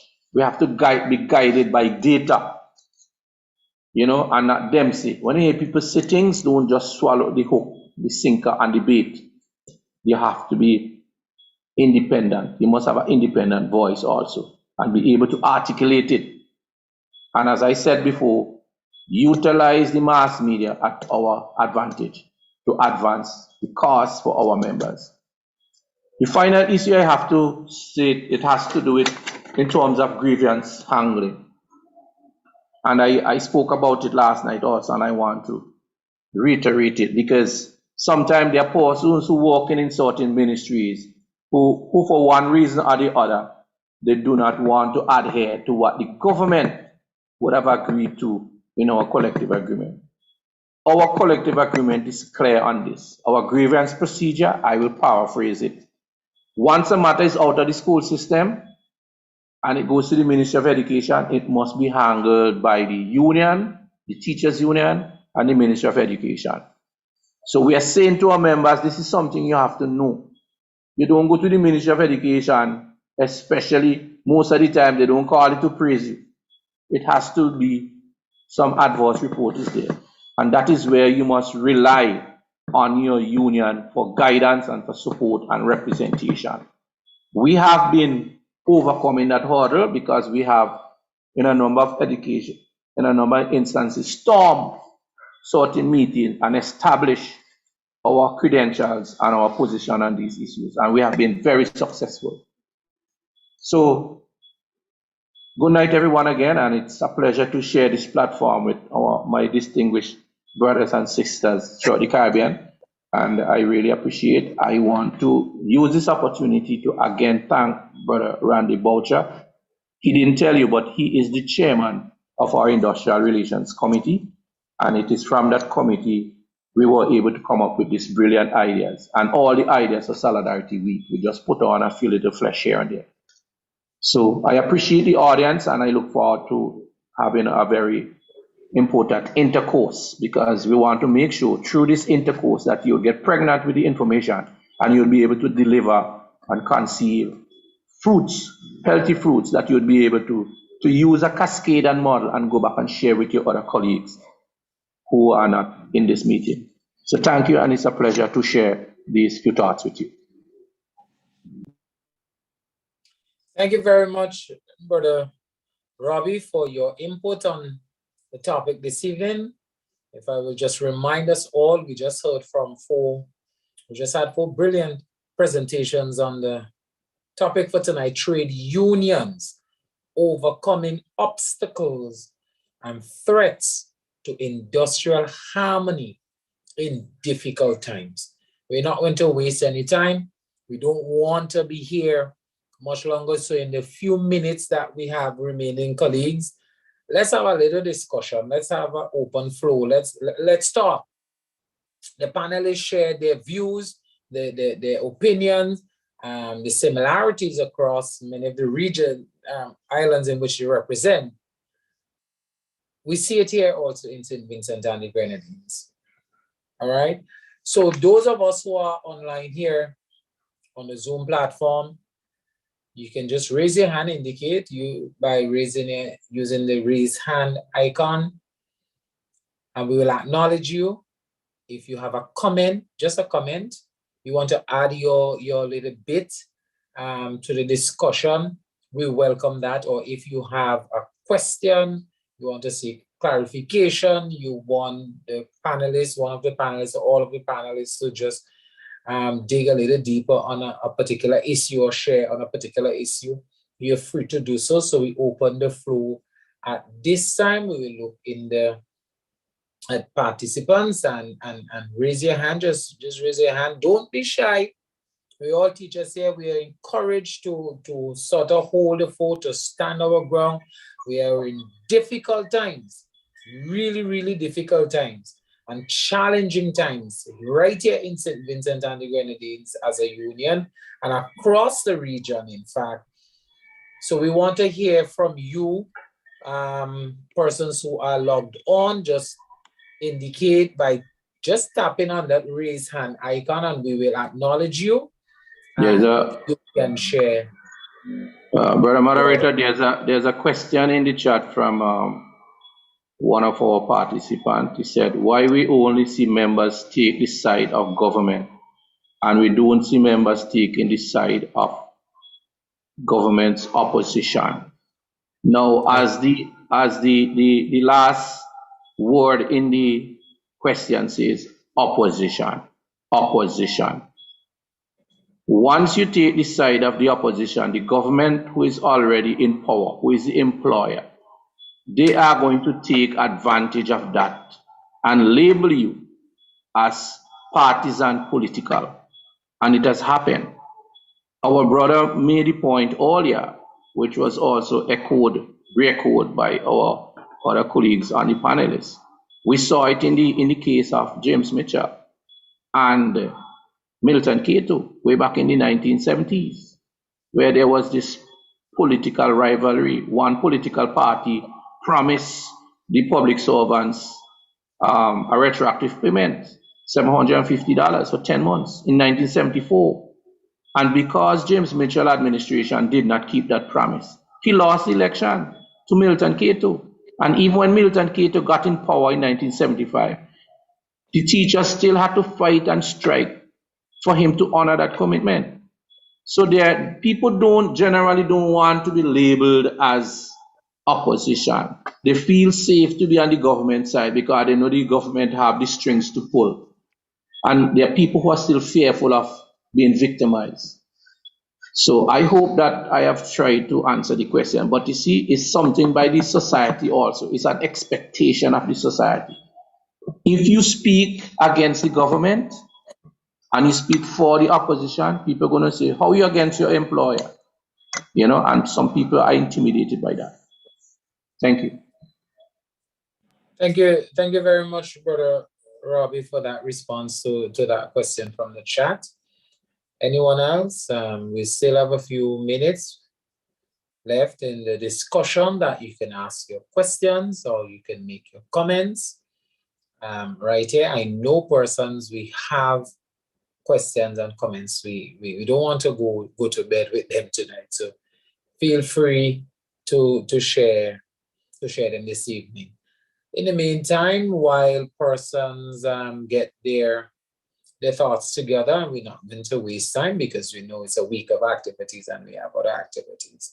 I want to pose my question. I have one question. Maybe I will get at least one or two of the panelists to respond to it, but I am going to show it directly first to Sister De Freitas, because she did mention the word, or emphasize rather, on the word of industrial harmony. And in your presentation, you emphasize, the employment policy, collective bargaining, communication and consultation, cooperation, responsibility, the 4 pillars that you shared in the chat and emphasized in your presentation.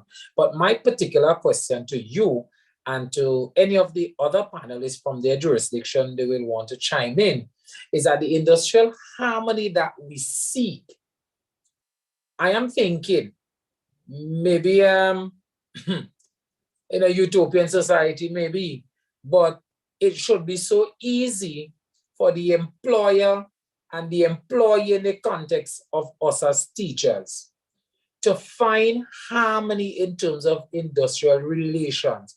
Why I say that, in our context in St. Vincent, and Brother Robbie, when he gets a chance, could probably correct me if I'm wrong. For the past, in my tenure as a teacher over the 20 years, our ministers of education have all, if not most, been teachers from the classroom. And in fact, from the union, our current minister of education, stalwart union member. Throughout the Caribbean, a lot of our colleagues have gone on to political office, and some of them have held the position of Minister of Education, who represents the government or the partner in negotiation in this collective bargaining agreement. And I'm thinking, well, when we sit, it should be easy because they understand the struggle. In fact, they came through the struggle and should make bargaining and striking for harmony much easier. Now, if you take St. Vincent, Barbados, St. Lucia in particular, I was just thinking while you were speaking that the political parties who form government all have the word labor in their name. So therefore, when we sit together, it should be easy. So why is it so difficult, Sister De Freitas, that teachers are sitting with former teachers and former union leaders and so forth at the table, and still it is very difficult? Why we don't have the harmony? Over to you. Comrade moderator, comrades and comrades, taking a page out of Marxism, and I'm not a communist, I'm not a socialist, but taking a page out of Marxism, we are looking at that power relationship between employee and employer. And that's the bottom line. That is the spoke in the wheel that will prevent that harmony from existing. The employer, the capitalist class, does not want to lose its power, in whatever form or fashion it comes, to those who are the means to its power, those of us who are workers. And so once you hear the term union, regardless of whether it's an education union, a postal workers union, tourism or whatever. Once we hear the word union, some of us automatically switch to that power relationship. Who has the means of power and who benefits from the action of it? Good. That's the capitalist mentality. And so what we find is that even though we may have, as you referenced, persons coming out of the trade union movement, out of teachers' unions, going into government and sitting across the table from us, the reality is they are now in a position of power. And they want to maintain that power, maintain the status quo of the capitalists at all costs. And so there is no longer the need or the desire to talk with us in good faith. It's now about, okay, making sure that the agenda of the state is advanced, whatever it may be, and that we get from these workers, because at the end of the day, we are still workers, that we get from these workers all we can get out of them and then send them on their merry way. Let's keep them quiet. Let's not, engage them in consultation. We have the power. I referenced the statement by one of our local politicians recently in a meeting. People will be told what it needs to be told. Well, we hit the roof with that one, but that's about power. That's a capitalist mentality. So once they leave our fold of service to others and they're going to service in the political arena, it's now about service to party, service to self. They will say it's about service to state, maybe it is, but it's about power. So we will always have that tension and the lack of industrial harmony. Thank you. Thank you very much, Sister De Freitas. Any of the other panelists want to chime in? Maybe from your personal experience in negotiations, why it's so difficult to find harmony with negotiating with persons who came through the system, came through the union, and now on the other side of the table, and still we can't get harmony with them. Anyone wants to take a stab at that? If I can, Mr. Moderator, just to state that I support Comrade De Freitas in this one. I think it is a matter of power, and sometimes when we are on a particular side, we see things quite different to how it is on the other side. And in Barbados, between 2012 and 2018, we had one of the most peculiar situations where the Minister of Education was a former president of the BUT. The Chief Education Officer was a former president of the BUT. And the Parliamentary Secretary was a former president of the BUT. And it is one of the most challenging times that the BUT probably had within recent times, because they saw it differently on the other side. And sometimes it has to do with government policy. They might be well-intentioned, but government policy might very well not permit them to do the things that they would want to do. And I say that because there were times when we might have been able to discuss outside of meetings and on one-on-one with the Chief Education Officer at the time and get things happening. That chief, the government changed, and the chief then had a different minister. And of course, that relationship got broken, and the chief then became a permanent secretary of the Ministry of Labor. Because again, a new government coming, a new minister, and the power struggle now between the minister, who is a lawyer, and the chief, who was a farmer, who is an educator, because once an educator, always an educator. They weren't saying eye to eye on a number of things. So that is the dilemma that we are in, and very often we want to chastise and so on our comrades, but it is a power struggle. It is, I believe, pressure of the job. And I know when, for example, when my predecessor went into the ministry, I told persons, there is always a framework in which you operate. So whilst we think that miracles would happen, there are only certain things that you can do within your portfolio. You still have to rely on the PS above you and the deputy above you and minister and so on.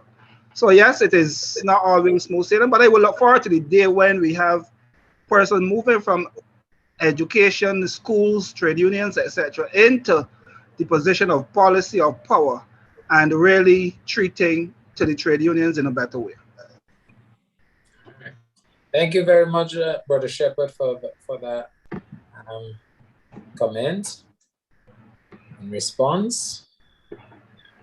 Anybody else?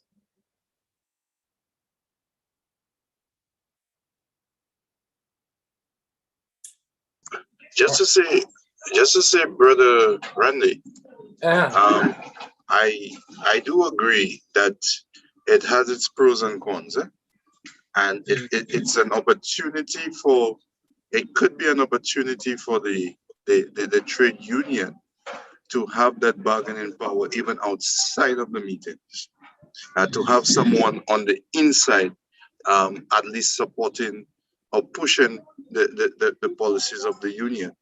But we must not fool ourselves, like Brother Shepherd would have alluded to. We must not fool ourselves that hey, this person is in there. They also have to work with the agenda of the other members of government. And we must not relegate our responsibilities with the hope that those who were there before would continue to push our agenda. What we must always need to do as trade union leaders is listen to the voice of the members.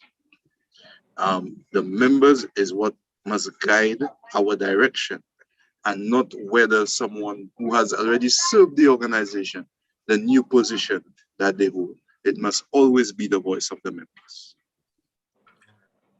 Thank you very much, Brother Howell. Yes, I want to add my bit to it. It has to do also with the pros and the cons. It has to do with the individual also, because at one time we had two ministers of education. Okay, a junior minister and a senior minister. I remember vividly in 2003 when we negotiated that collective agreement. The Honorable Mike Brown at the time, Minister of Education, he was summoned to lead the government's team. And that collective agreement, we achieved a lot. That's where we introduced election leave, paternity leave, and we carried up the tax threshold and we negotiated for the 100% mortgage. We made a lot of gains, you see, but after he left, the issue of implementing some of these things became a challenge. In fact, Minister Brown was the person who signed on behalf of the government side in 2003. In 2005, most of the benefits rolled over, When Yvonne Francis Gibson signed the collective agreement in 1998, she was a member of the teachers union. In fact, she signed as Minister of Education, Youth, Sports, etc., Women's Affairs, and also witness on the union side. You see? So sometimes the influence and the whole worldview, I should say, of some of these individuals, when they get into politics, sometimes they carry a weight and influence. You see, a person like Yvonne Francis Gibson, you couldn't shut her mouth. She would challenge whoever was there, and she would advocate for that which is right. And these are some of the people who remember the routes, the road, the bridges that they crossed, the obstacles that they overcame in order to advocate at a different level, and sometimes they may do it secretly, But the whole issue is sometimes when you get into politics, it's a different ballgame. Some people just succumb to the power and they try to do things. And that is why some of them just have to leave office, because when you catch them, you hit them below the belt, and you move on from there. Okay, then. All right. Thank you. Thank you very much, Brother Robbie. All right, we're in the closing moments of our discussion this evening.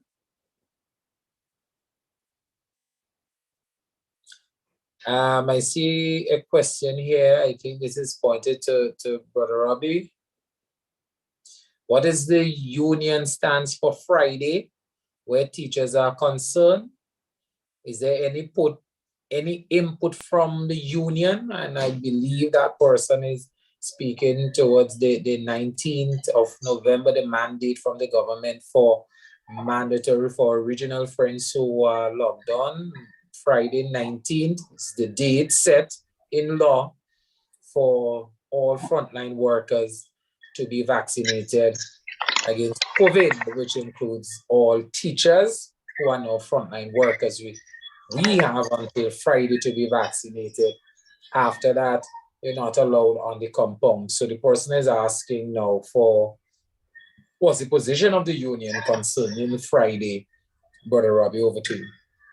Well, we have a meeting tomorrow. We're encouraging all our members to come to that meeting because we need to assess again where we are, because you cannot rule out sometimes people make decisions and then after something has happened and the leadership is standing out there alone, you know. But we have been in contact with our legal team. We have continued to work with our allies. We do not want to put into the public's domain what legal strategy we are implementing, because you can't put that in the hands of the opponent, you know. But we are preparing very much for that. We want to encourage our teachers to come to the meeting tomorrow, and then in that deliberation, if there is any change in thought of what we go, the position in which we go, then we will decide that. But for now, the teachers union position has been, continues to be, until if the meeting tomorrow makes any drastic change, is that we do not ask any of our members to resign. We believe in the Constitution of St. Vincent and the Grenadines, which is the supreme law. When the government, in those two legal matters that we won in court, when they were speaking administrative law, we were speaking constitutional law, and we won them on those two occasions. And Sister Antonia made a point. How could you unilaterally decide to just change your working conditions overnight? You could imagine there are teachers who have done almost 30-something and 30 years, and you're going to tell them pack up and go, because that is your philosophy, your ideology, you know. So we are going to, that's why we're telling our teachers stand together. We have been advised by our legal team that teachers must not resign, do not seek for any retirement now, and that you show up for duties. If you want to strike for those 2 days, that is an option, but we have to decide that in our meeting. Okay? All right. Thank you very much, Brother Robbie. Okay, it is now, according to my clock, 9 o'clock. We have been here for some time and we want to wrap things up.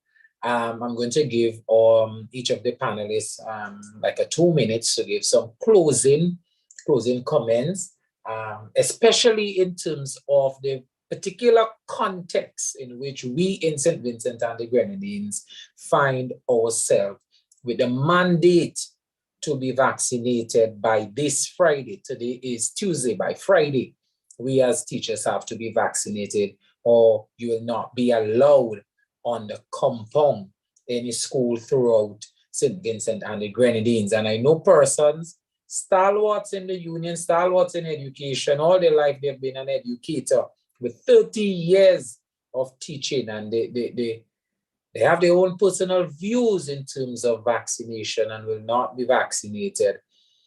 And it's a possibility, striking possibility, that they could lose their job. And as the president indicated, the position of the union will be articulated in the EGM tomorrow, which I will speak to shortly.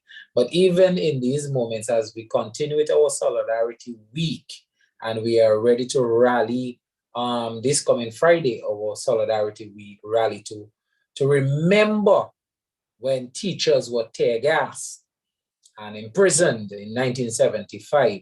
This is a week when we remember the memory of those who have gone before, right? And in this same week now in 2001, the 19th, on Friday, that's D-Day.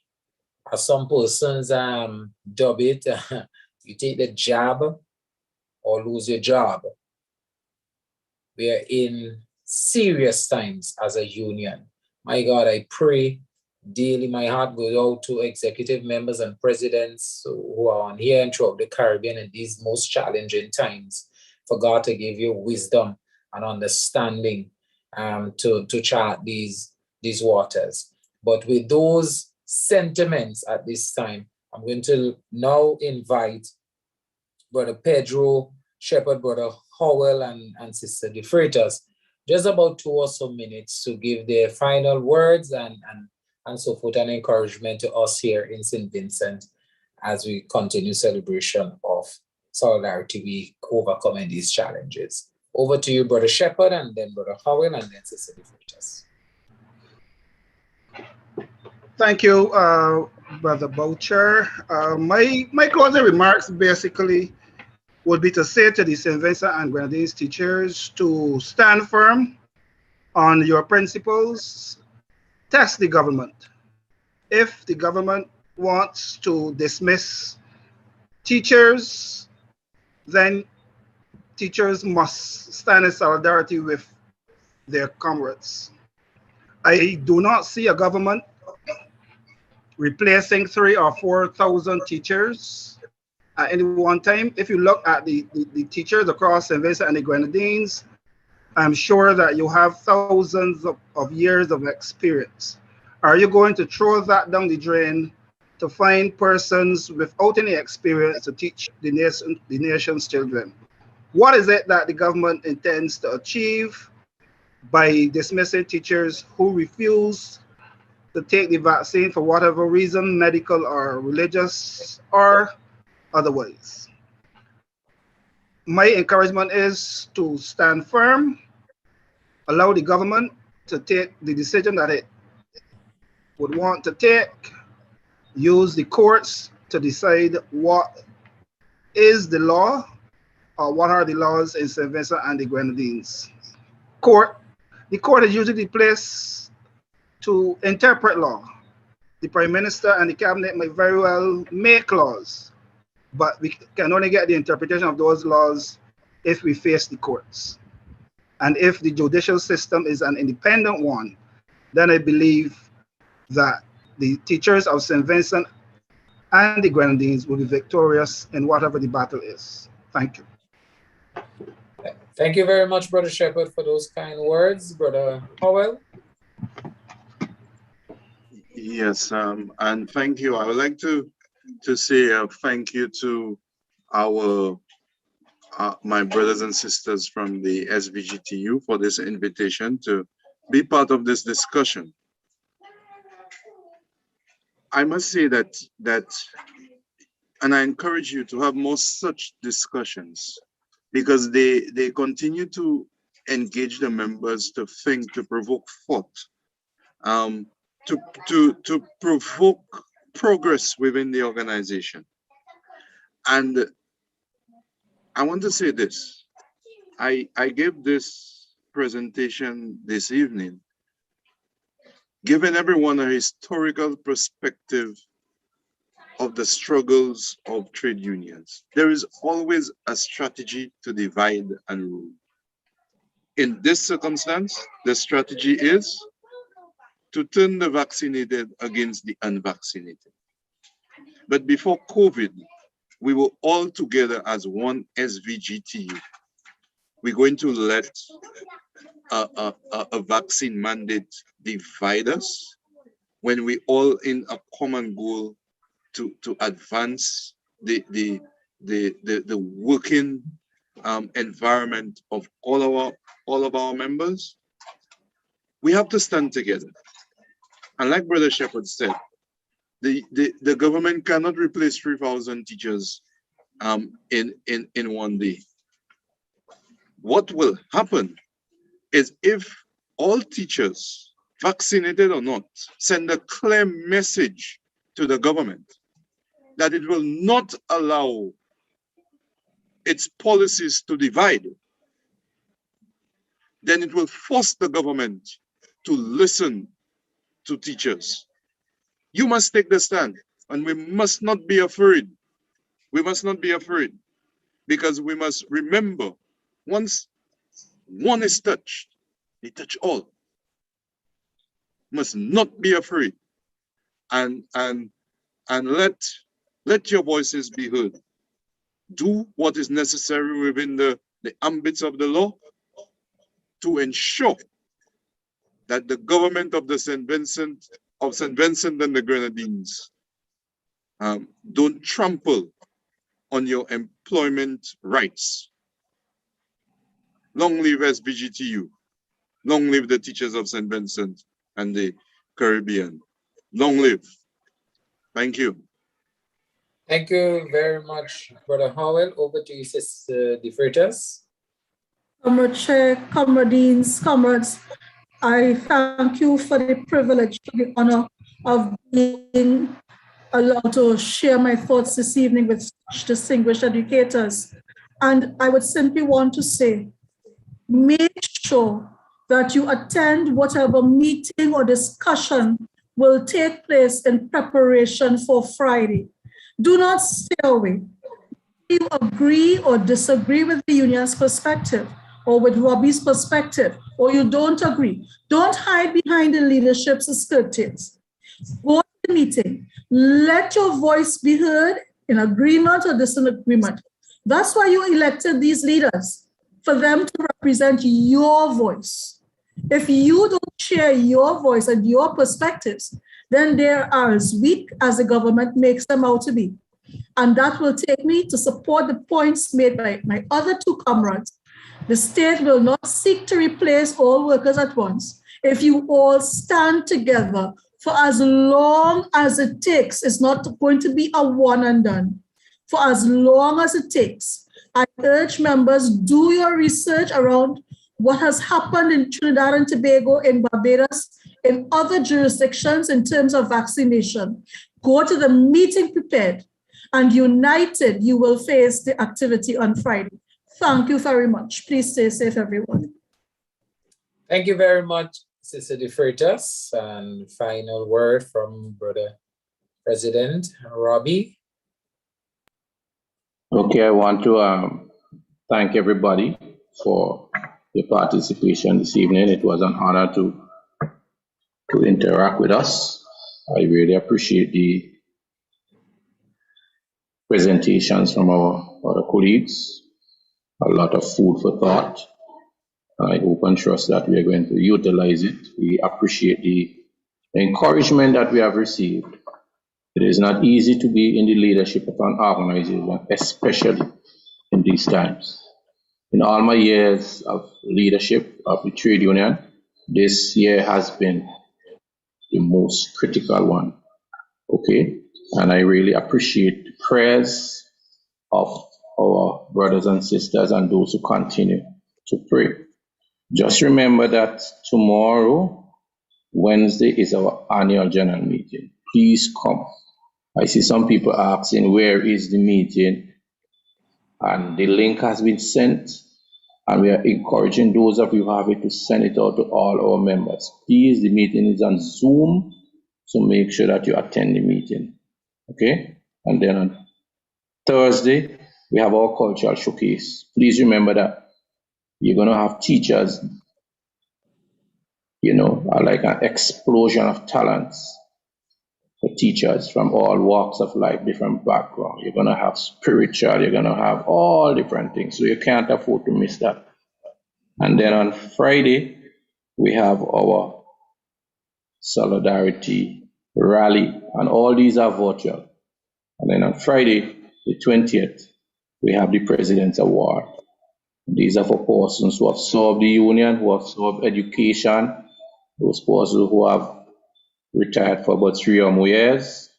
And once they have not received an award of this nature, we recognize them. Those who have not received an award now, following years to come, that will continue to be part of the union's agenda. So we want to appreciate the moderator again, Brother Randy. You have done an excellent job, and I'm very satisfied with the outcome of this evening's exercise. So all the issues that you have, whether the government is unconstitutional or not, bring it to the meeting tomorrow. And I expect that we're going to have a very productive meeting. Come out in your numbers, rally up your other colleagues, come to the meeting, behave yourself in the meeting. Behave yourself in the meeting. Okay? This is a serious time that we are in, and nobody come there with any party politics because it's not going to work. We have to stand together. We have heard the encouragement from our brothers and sisters and our brothers and our sisters outside of the Caribbean saying, stay together. Let us stay together, stick together. Birds of a feather, flock together. Thank you very much, and it was a pleasure. Thank you very much, Brother President, Brother Robbie, for your kind words.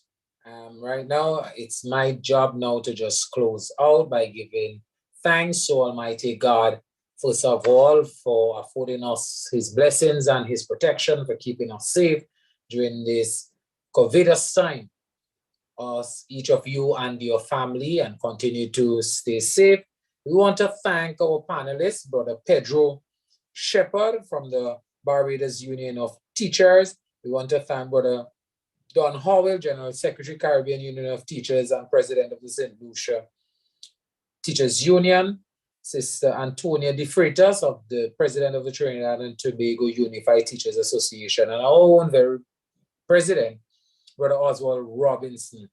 Thank you very much. We also thank Sister Samantha Cordes earlier for the opening prayer, Sister Roshana James, who did the anthem, and Sister Sheena Clouden for the teacher's song. Thank you very much, Brother Van Rick Williams, for the introduction of the speakers, Sister Ketty Kidrine, our technician, General Secretary technician in the background. Thank you all so much, those across the Caribbean and the wider world. Thank you for tuning in to the discussion this evening. We dealt with trade unions, overcoming obstacles and threats to industrial harmony in difficult times. We continue Solidarity Week, continues tomorrow, as the President said, tomorrow 4 p.m. online, Zoom. You have the link. You must register. Let us all come out, discuss matters that pertains to education in St. Vincent and the Grenadines and our beloved organization, and hear more about what the position of the union and the advice to members for Friday, the 19th, which is the day that has been in law for teachers to be vaccinated, or you're not allowed on the compound. Come and hear what your union have to say and advise you on this matter. So see you all tomorrow at the annual general meeting as we continue Solidarity Week 2021. Please, I beg you, stay safe. You as well as your family. Stay safe in these difficult times and across the region. I bid you good evening. God bless you. Thank you for joining us, and see you members tomorrow. Good night.